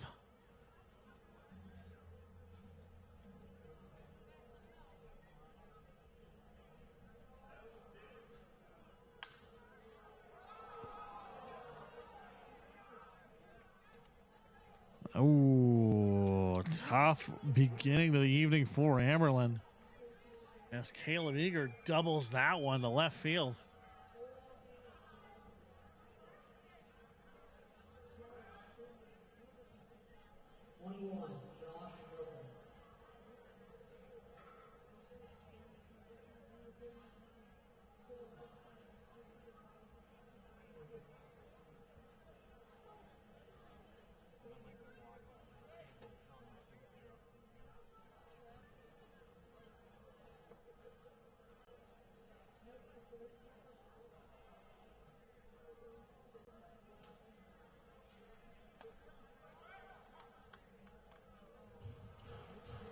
Here's strike one.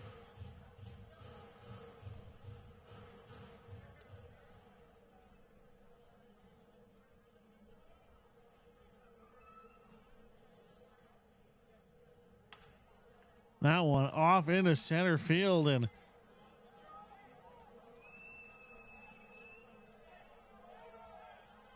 can the throw get to first? It will not.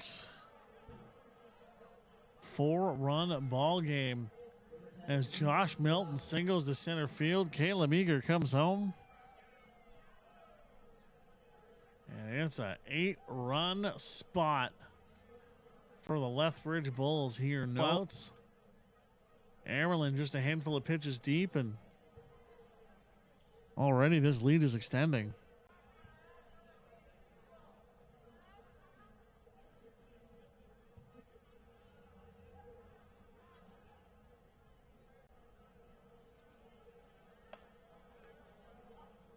Here's a strike.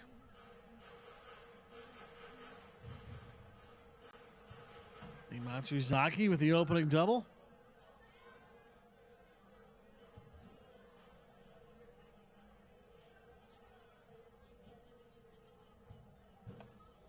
That one real close.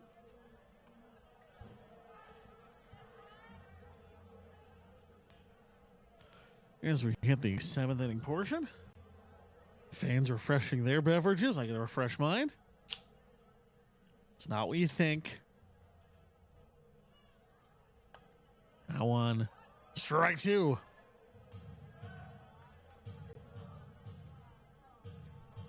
Cool, refreshing aspartame-filled Coke Zero, powering us through.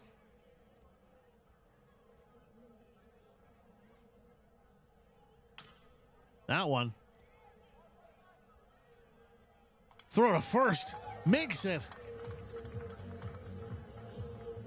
And Milton is going to advance, but Lee Matsuzaki is going to be on for the first, or is going to be out for the first out of the inning. Got to be careful here if you are Lethbridge, because if Amerlin does find that zone and gets everything working right, he can work his way through a lineup like it's absolutely nobody's business. A couple of games last season against the Energy City Cactus Rats, worked his way through the entire lineup with K after K after K. And maybe we can see something else similar to that. Give some time for these giant bats to get going. Luke Wheatley just outside the warm-up circle. Throw. Oh, that's going to sting as Carson Haney going to make a run.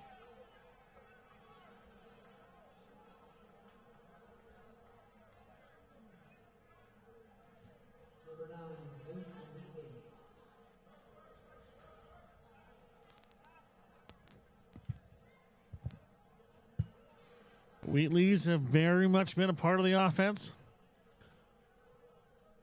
here today.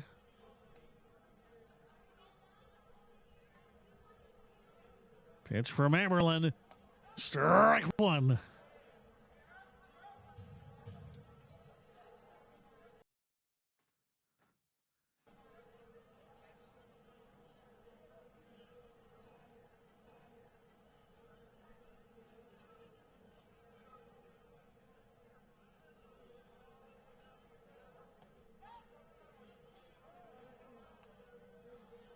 That one's going to swing a little bit outside here.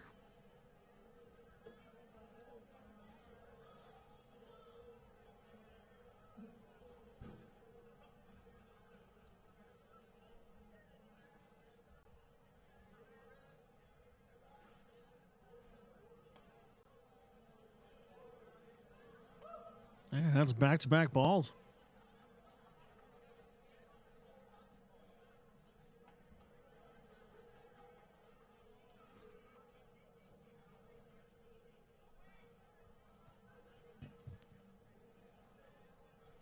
Just after 9 o'clock here, Mountain Time. And it's just like that. I think it's a 3-1 for Ash Ammerlin. Just after 9 o'clock here. Couldn't tell you, though. Checking in on some of the other games we have as Energy City is tied at 3 with Medicine Hat. Brooks with a lead over Sylvan right now. Sask and Moose Jaw. The Berries are tied at the bottom of the 6th at 4. A lot of action all across WCBL, and that's going to be the first walk for Amberlin as Sauve and the coaching staff are going to have a conference here.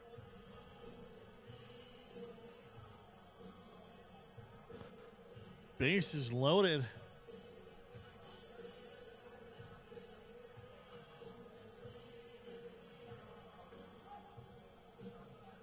As you have the walk for Wheatley. Pushing ahead, Milton Haney. Sauve looking to calm down Amberlin.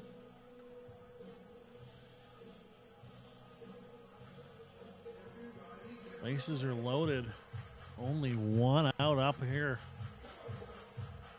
Thankfully, the one nice thing when your bases are loaded, a plethora of options for double plays should you choose to make them. And should the opportunity arise.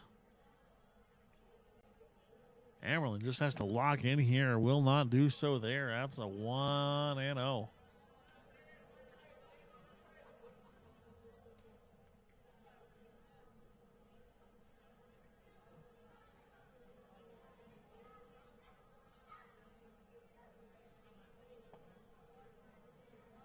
Two and 0.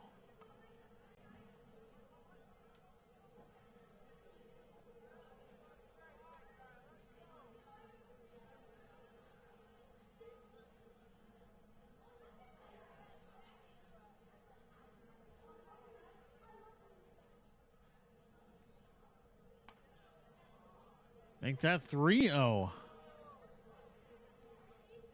As this is getting dangerously close to here come the Pretzels territory.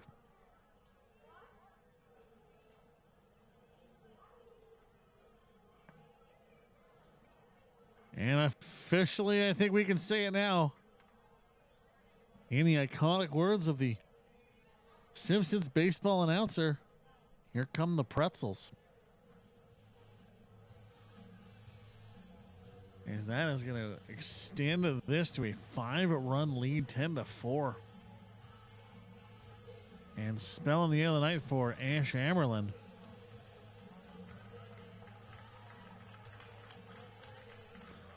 When you have such a big weapon in that kind of arm, I totally understand putting it in and hoping it'll simmer things down a little bit. I totally get it.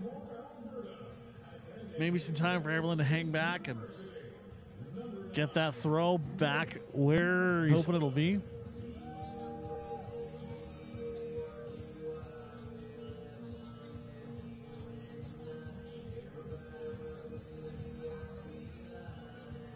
Take a look at who's warming up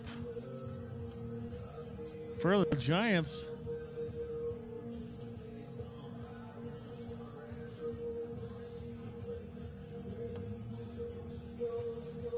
That is number 9, Nate Mountjoy.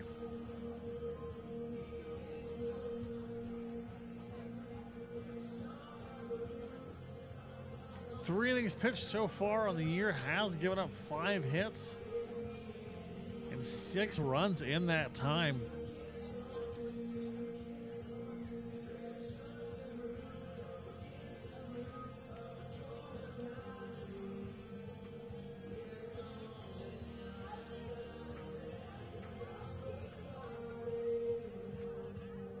"14 appearances this year with the Garden City Community College. Averaging 6.5 strikeouts a game.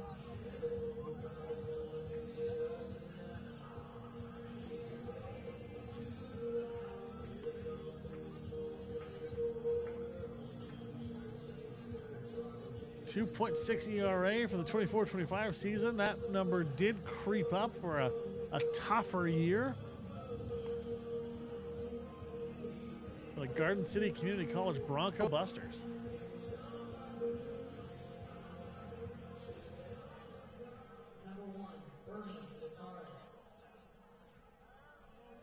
Bernie Sakaris back in here. Remember, bases are loaded. Only one out on the board as Nate Mountjoy gonna have to work to get this team out of a bind. 1-0.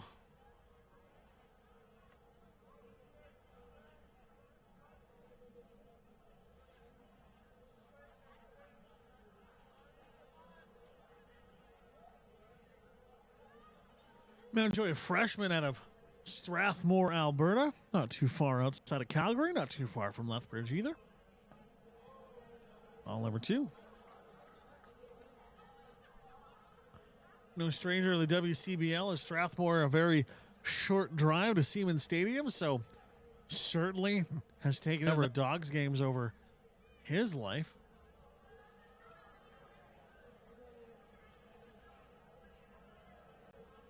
"16 strikeouts over 22 innings in his freshman season with the Bronco Busters."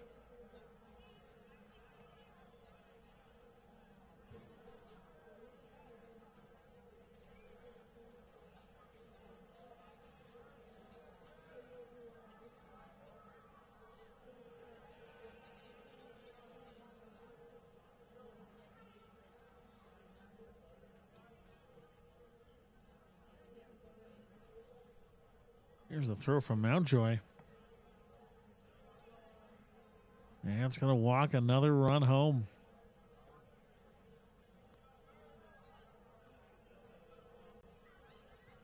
Number 2,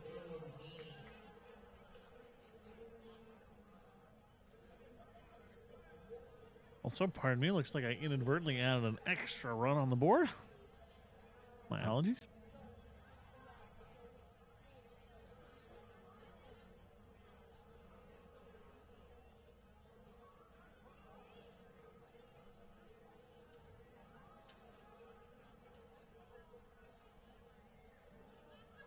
For being a town so close to Calgary and Lethbridge, not a ton to do in Strathmore. You can go look at the cows, or you can play baseball. And Mountjoy chose the latter.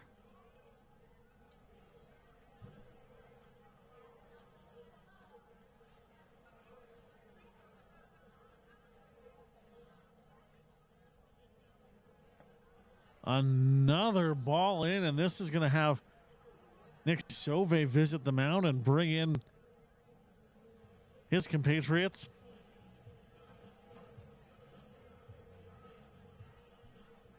Tough entry for Nate Mountjoy is through 6 pitches, still looking for a first strike. First foul.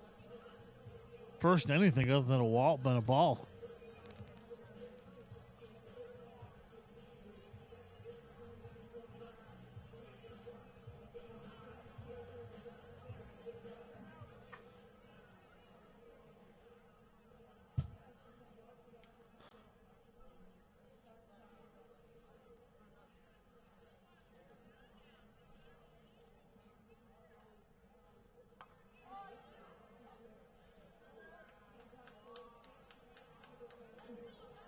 There you go. First strike on the board.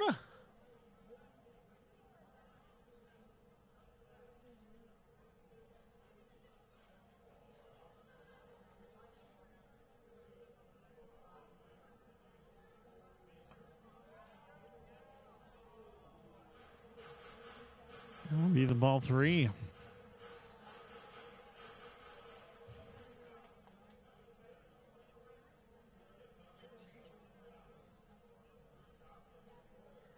Three one the count, bases full, 1 out on the board.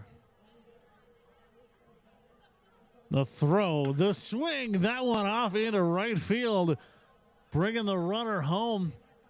Luke Wheatley gets it in. Jack to third, Sakaris to second.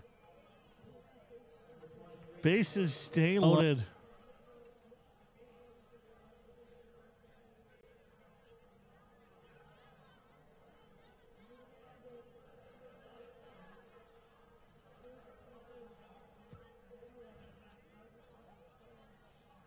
Eleven to 4.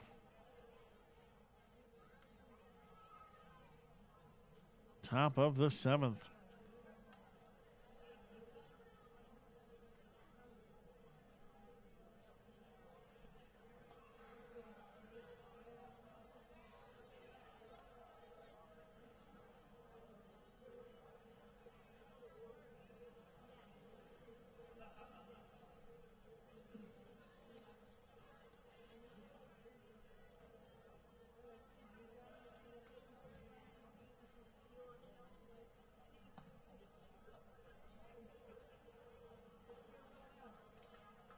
Carter Clairhout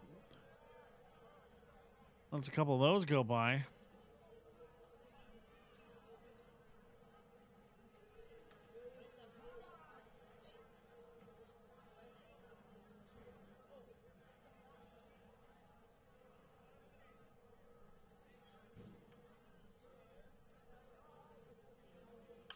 That one could be a double here. Second, first. Clairhout doesn't make it. That's going to close out the inning for the double play.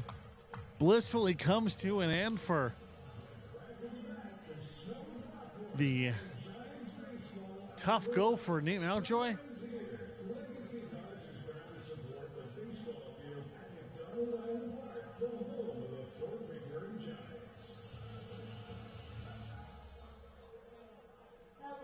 See if we can kind of take a look at that replay here in just a quick sec.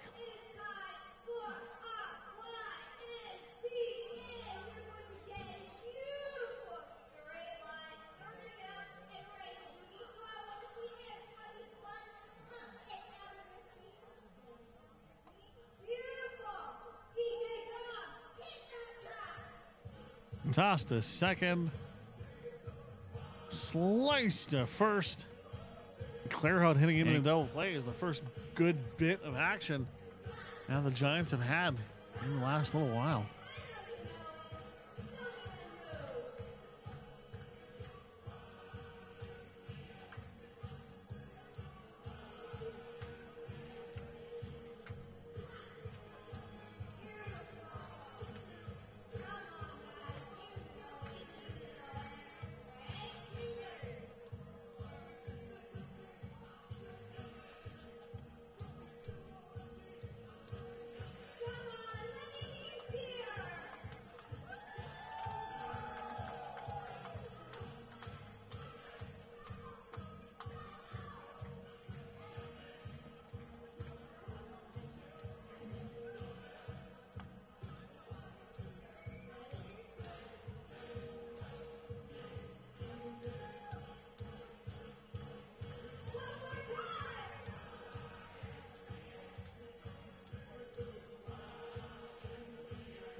Fujito goes the first one he sees. This is going to be a throw to first. Can Fujito beat it? He cannot. One swing, one throw, one out. As Joey Hecker is going to be up here against Bryce McGuire.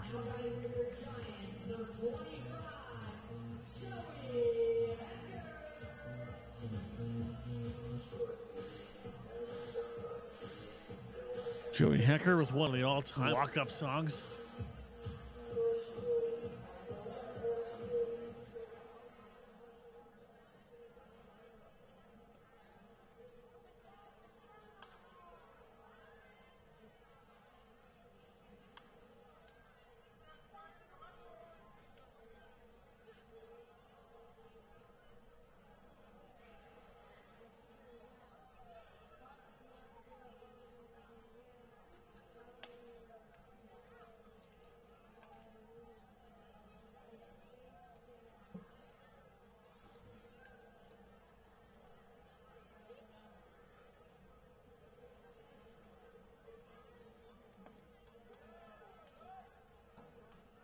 And same with the strike two.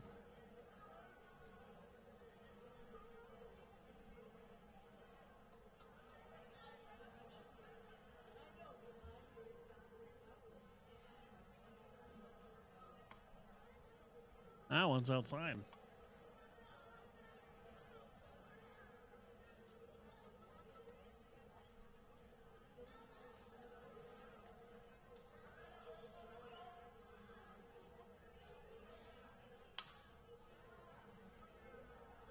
That one's going to be a ground out. Throw to first is there. And that's two outs just like that for the Giants. 2 outs over 6 pitches, and Marco Arocho up to bat now.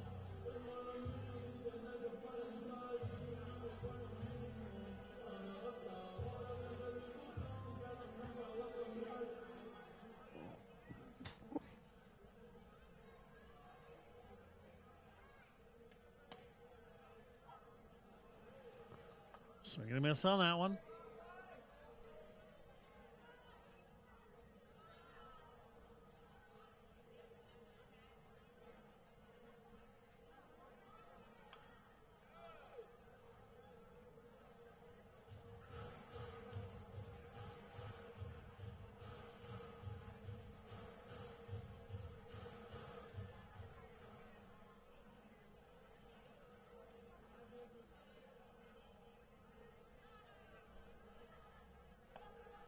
Swing and a miss. There goes the inning. We're going to take a quick break here and be back. Potentially could be into the mercy rule zone, depending on how the rest of the 8th inning goes. We'll take a break and be back here on FloCollege. You're watching the WCBL. I'm Graham Mosman. Stay with us.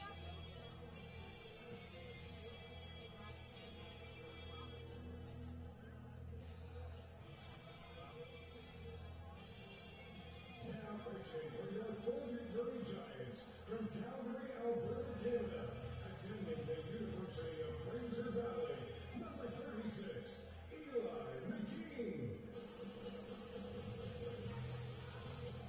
And sometimes you need to shake things up. That's why tonight's pitching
And welcome back inside Legacy Dodge Field.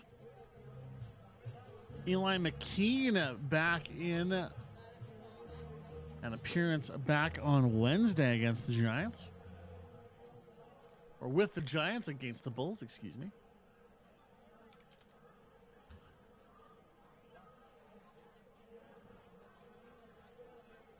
Six-three, third year from the University of the Fraser Valley Cascades.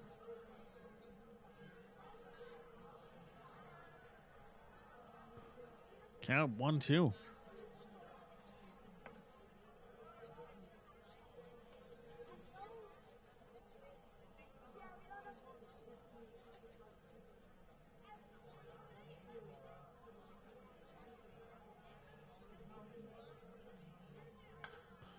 That one way up off into right field.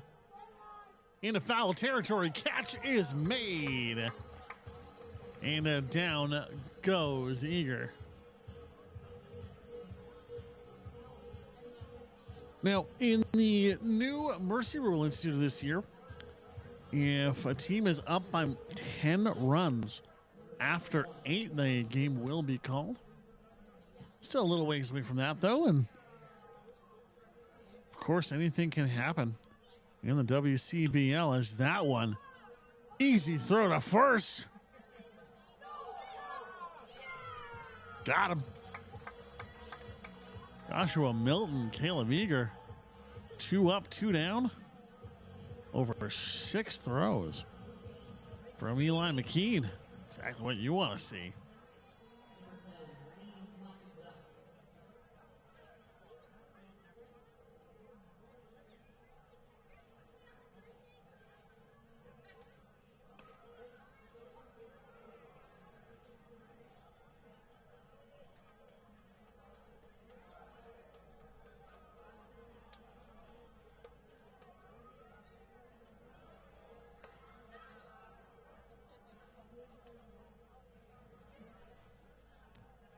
Here's the 1-1.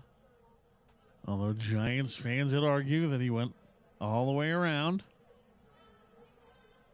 Make that the 2-1.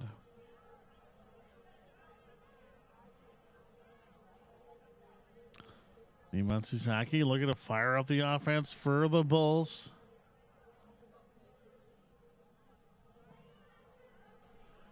Did not face Eli McKean back on Wednesday, as I believe Brother Rian did. Lee played last 2 games here at Legacy Dodge Field. 3-1 the count. That one going to foul off and away and bring this count to full. 82 miles an hour on that throw from McKean.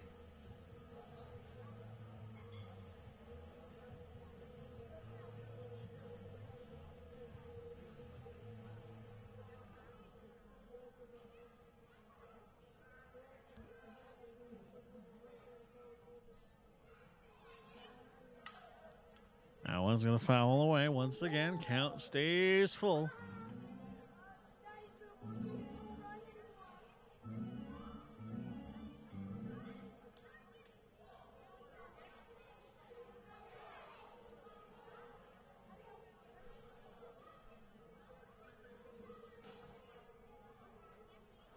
McKean the throw. That one finds dirt onto first base. Goes Matsuzaki.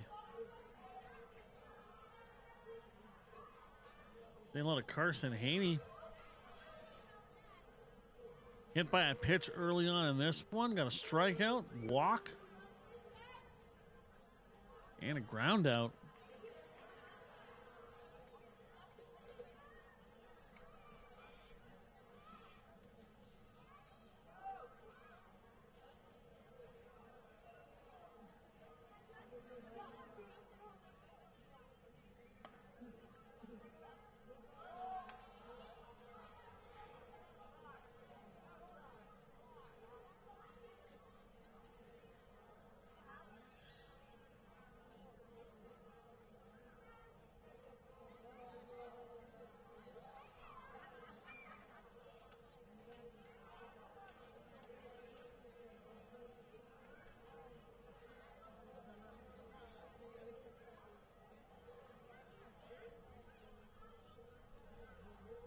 7-4 your score, top of the 8th.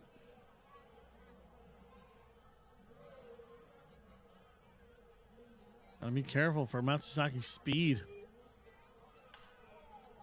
As that one is gonna find the gap. Is he gonna go home? No, he's gonna stop up. As Matsuzaki is gonna get his way all the way to third. Haney off to first.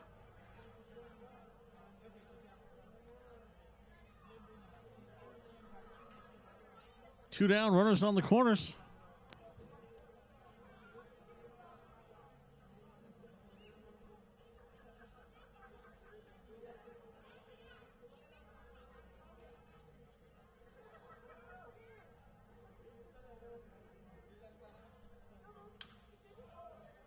That one fouled off. Trying to jump at it, though. Unable to get to it. He is left. Third is Matsuzaki.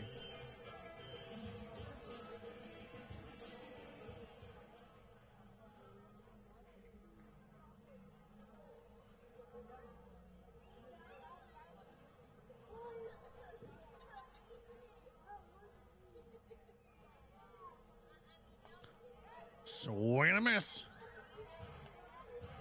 for Wheatley.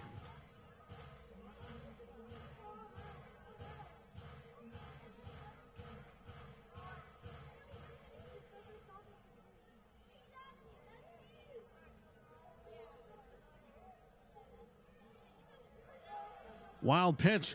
Matsuzaki gonna make it home. Yes, he will. 12-4.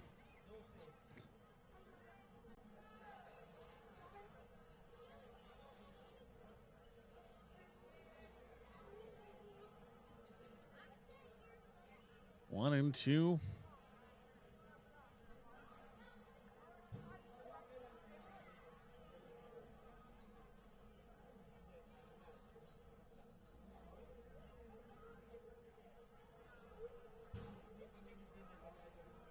Here's Wheatley. Swings, misses. That's going to wrap up the top of the 8th.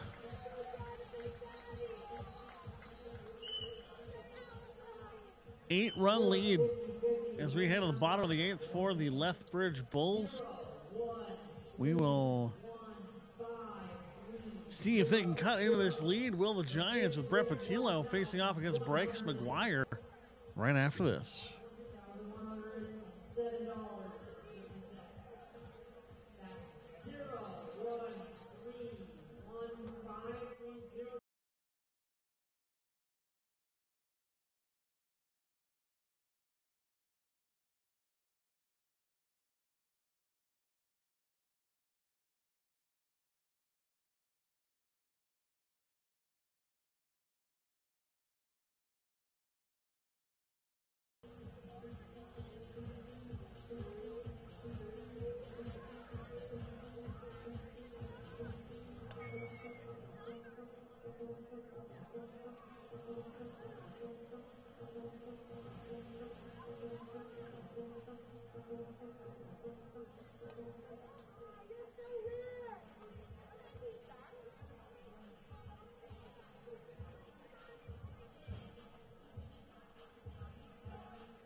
Now hitting from FloCollege, number 13, Keita Fujito in here for the Giants.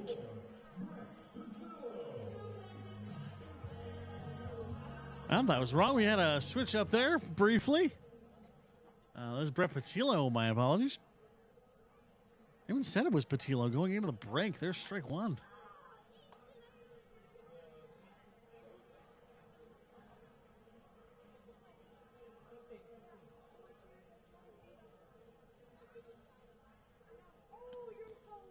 Way outside for that one.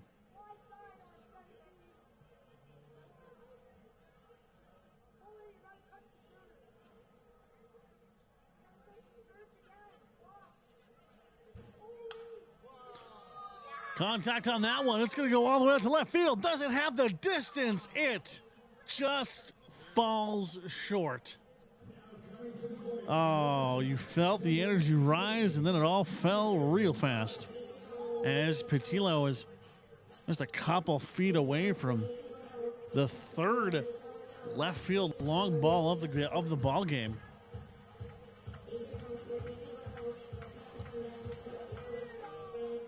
Braden Dyke up now. Still with Bryce McGuire.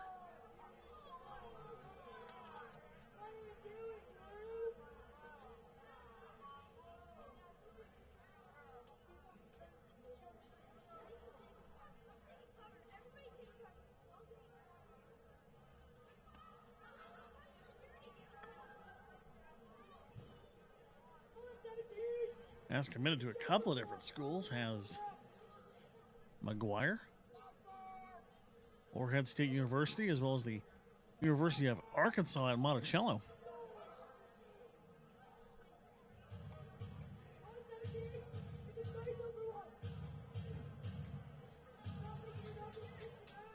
Two, 1 and 1 down for the Giants.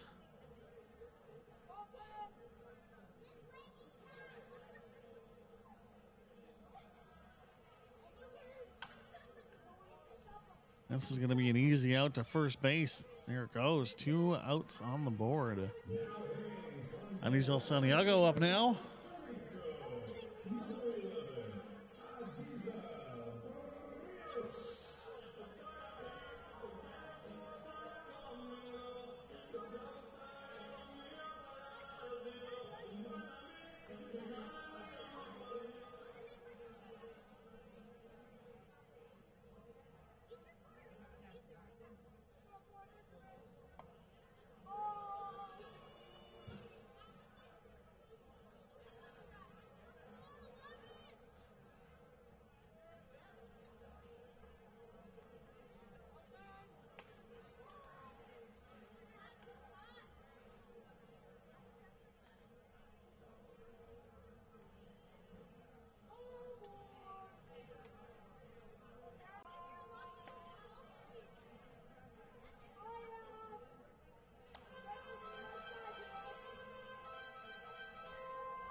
Two and 1 here for McGuire.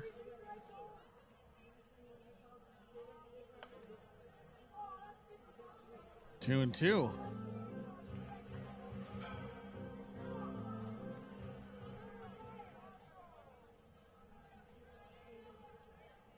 Very familiar in the reliever role, as that's going to strike up the Giants. We will see if we even see Bryce McGuire again, depending on how this next chunk of the game goes. 12-4 your score as we head to the top of the 9th here on FloCollege.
Top of the ninth, Jack Wheatley.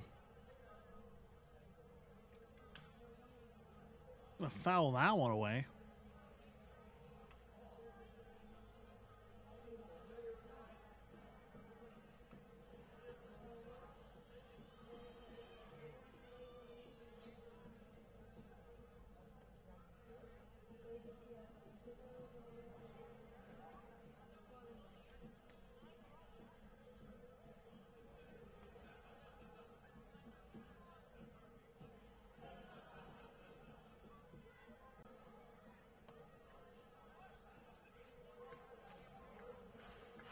There is going to go in for the 1-2.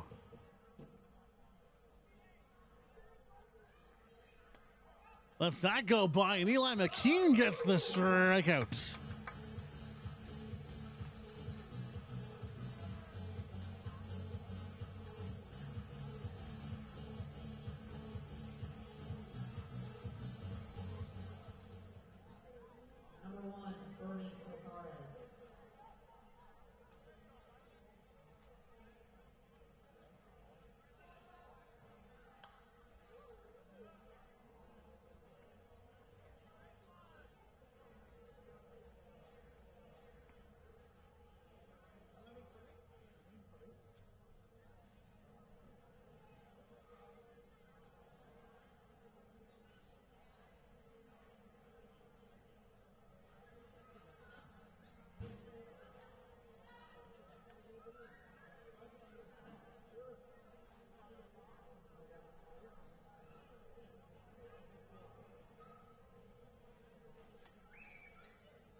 That one going to head off into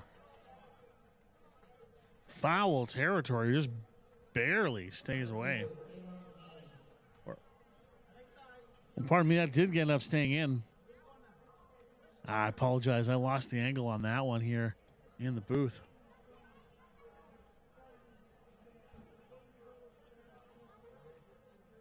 They're calling it a ground rule double for Sakaris.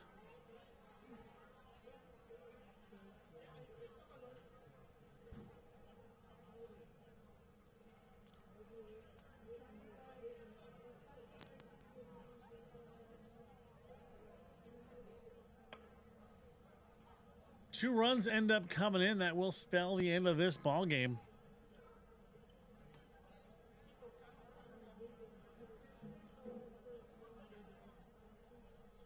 So at the moment, Carter Clairhout on the dish right now sends that one off into right field. Will it drop? It will be caught.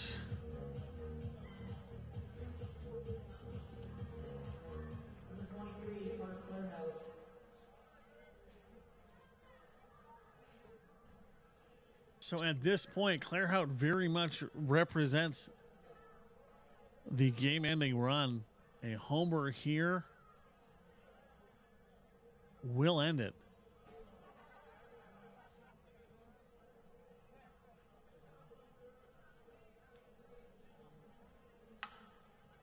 Not going to homer, is going to double, though. And Bernie Sakaris is going to come in to score. Clairhout on second, and we are one hit away. Caleb Eager in now. Eager 1 for 4 today. And a double in the 7th.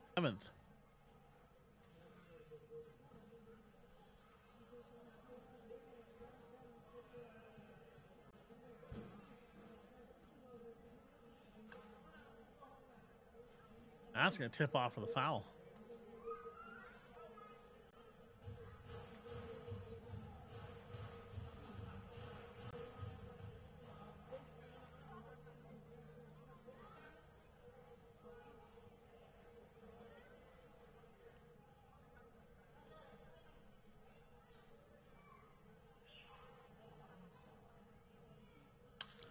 That one off into center field. Is it going to have the distance? It's going to fall just short And this ball game is going to go the distance.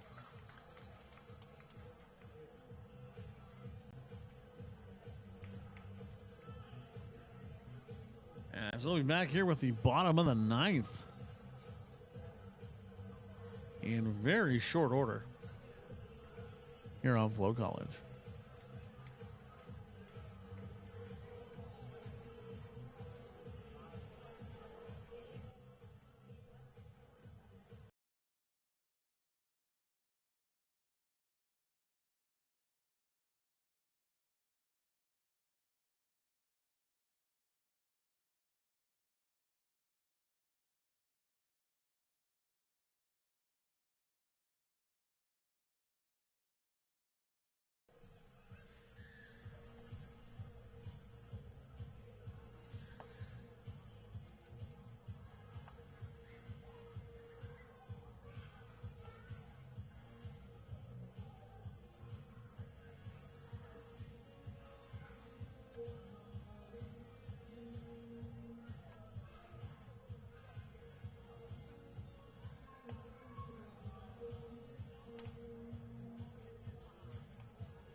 Junior from U Pike Athletics, Dawson Schultz, Swift Current, Saskatchewan, in the pitch now, although plying his trade with the Bulls. First pitch, ball one. Named academic All AAC. His first win back in March against Montreat College. 6'3" righty.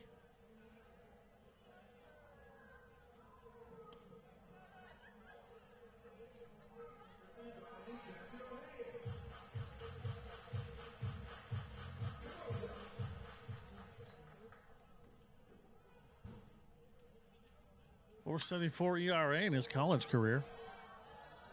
That one is going to go. Is it? Yes, it will. Nick Sauve homers off to left field.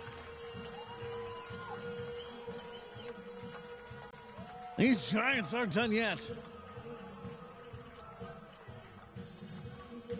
Sauve sends that one. Welcome to the WCBL, Dawson Schultz. Now at the plate for your Giants, number 20, Torres. 1 for 2 today is Jatnier Torres.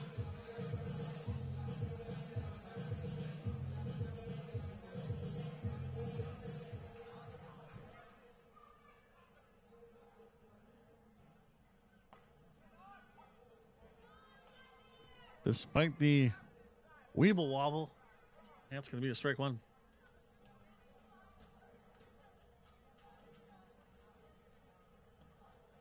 Making a ball one.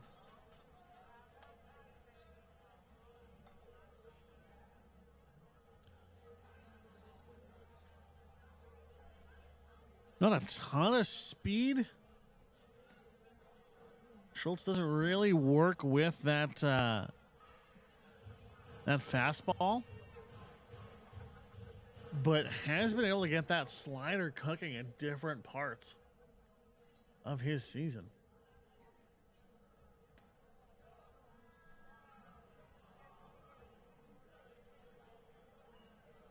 Nearly 50 innings, giving up 50 hits over the last 2 college seasons is Schultz.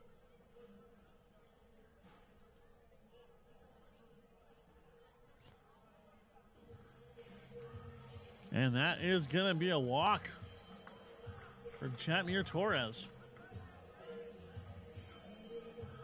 Now Burgos is going to step out. And appearing for the first time in this series,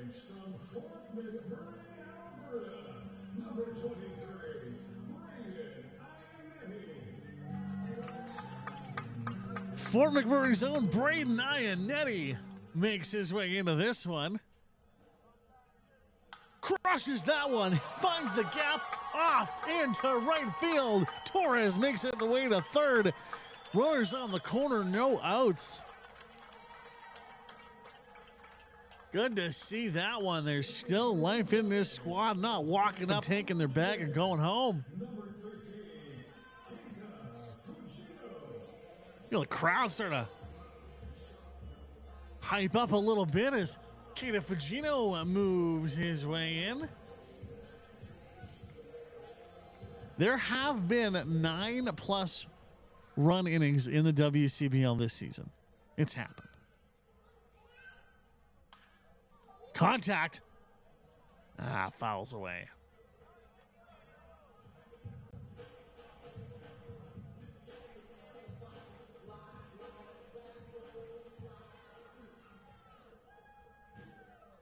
One for 3 on the day for Fugino. That one. Throw to second right there. Throw to first is there. A run does score despite hitting into the double play. It's going to clear out the bases.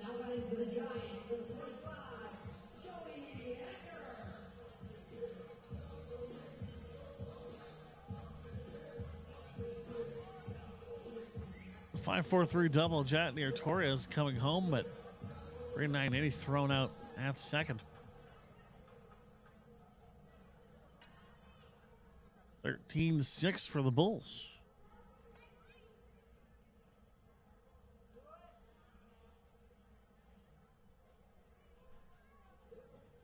I love this part of the summer.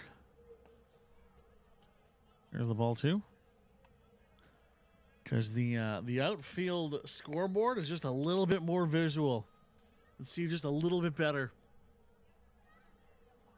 when the sun drops below that horizon, but still far enough up that we can very much have this gorgeous view. Oh, many places in the world at 2 hours to midnight. Is it still right? Inside ball number 3. Austin Schultz trying to get the handle on this one.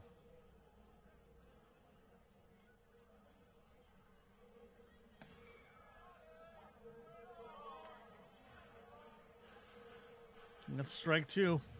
Full count.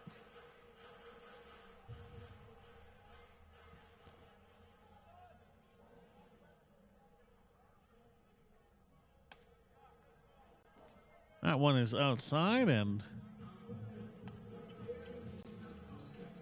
Joey Hecker is going to head to the base. Marco Arocho in now.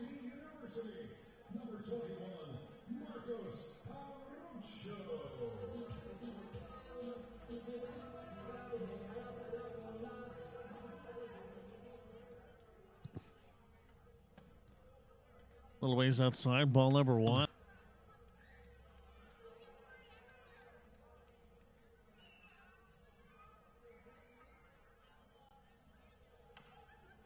Fouling that one off.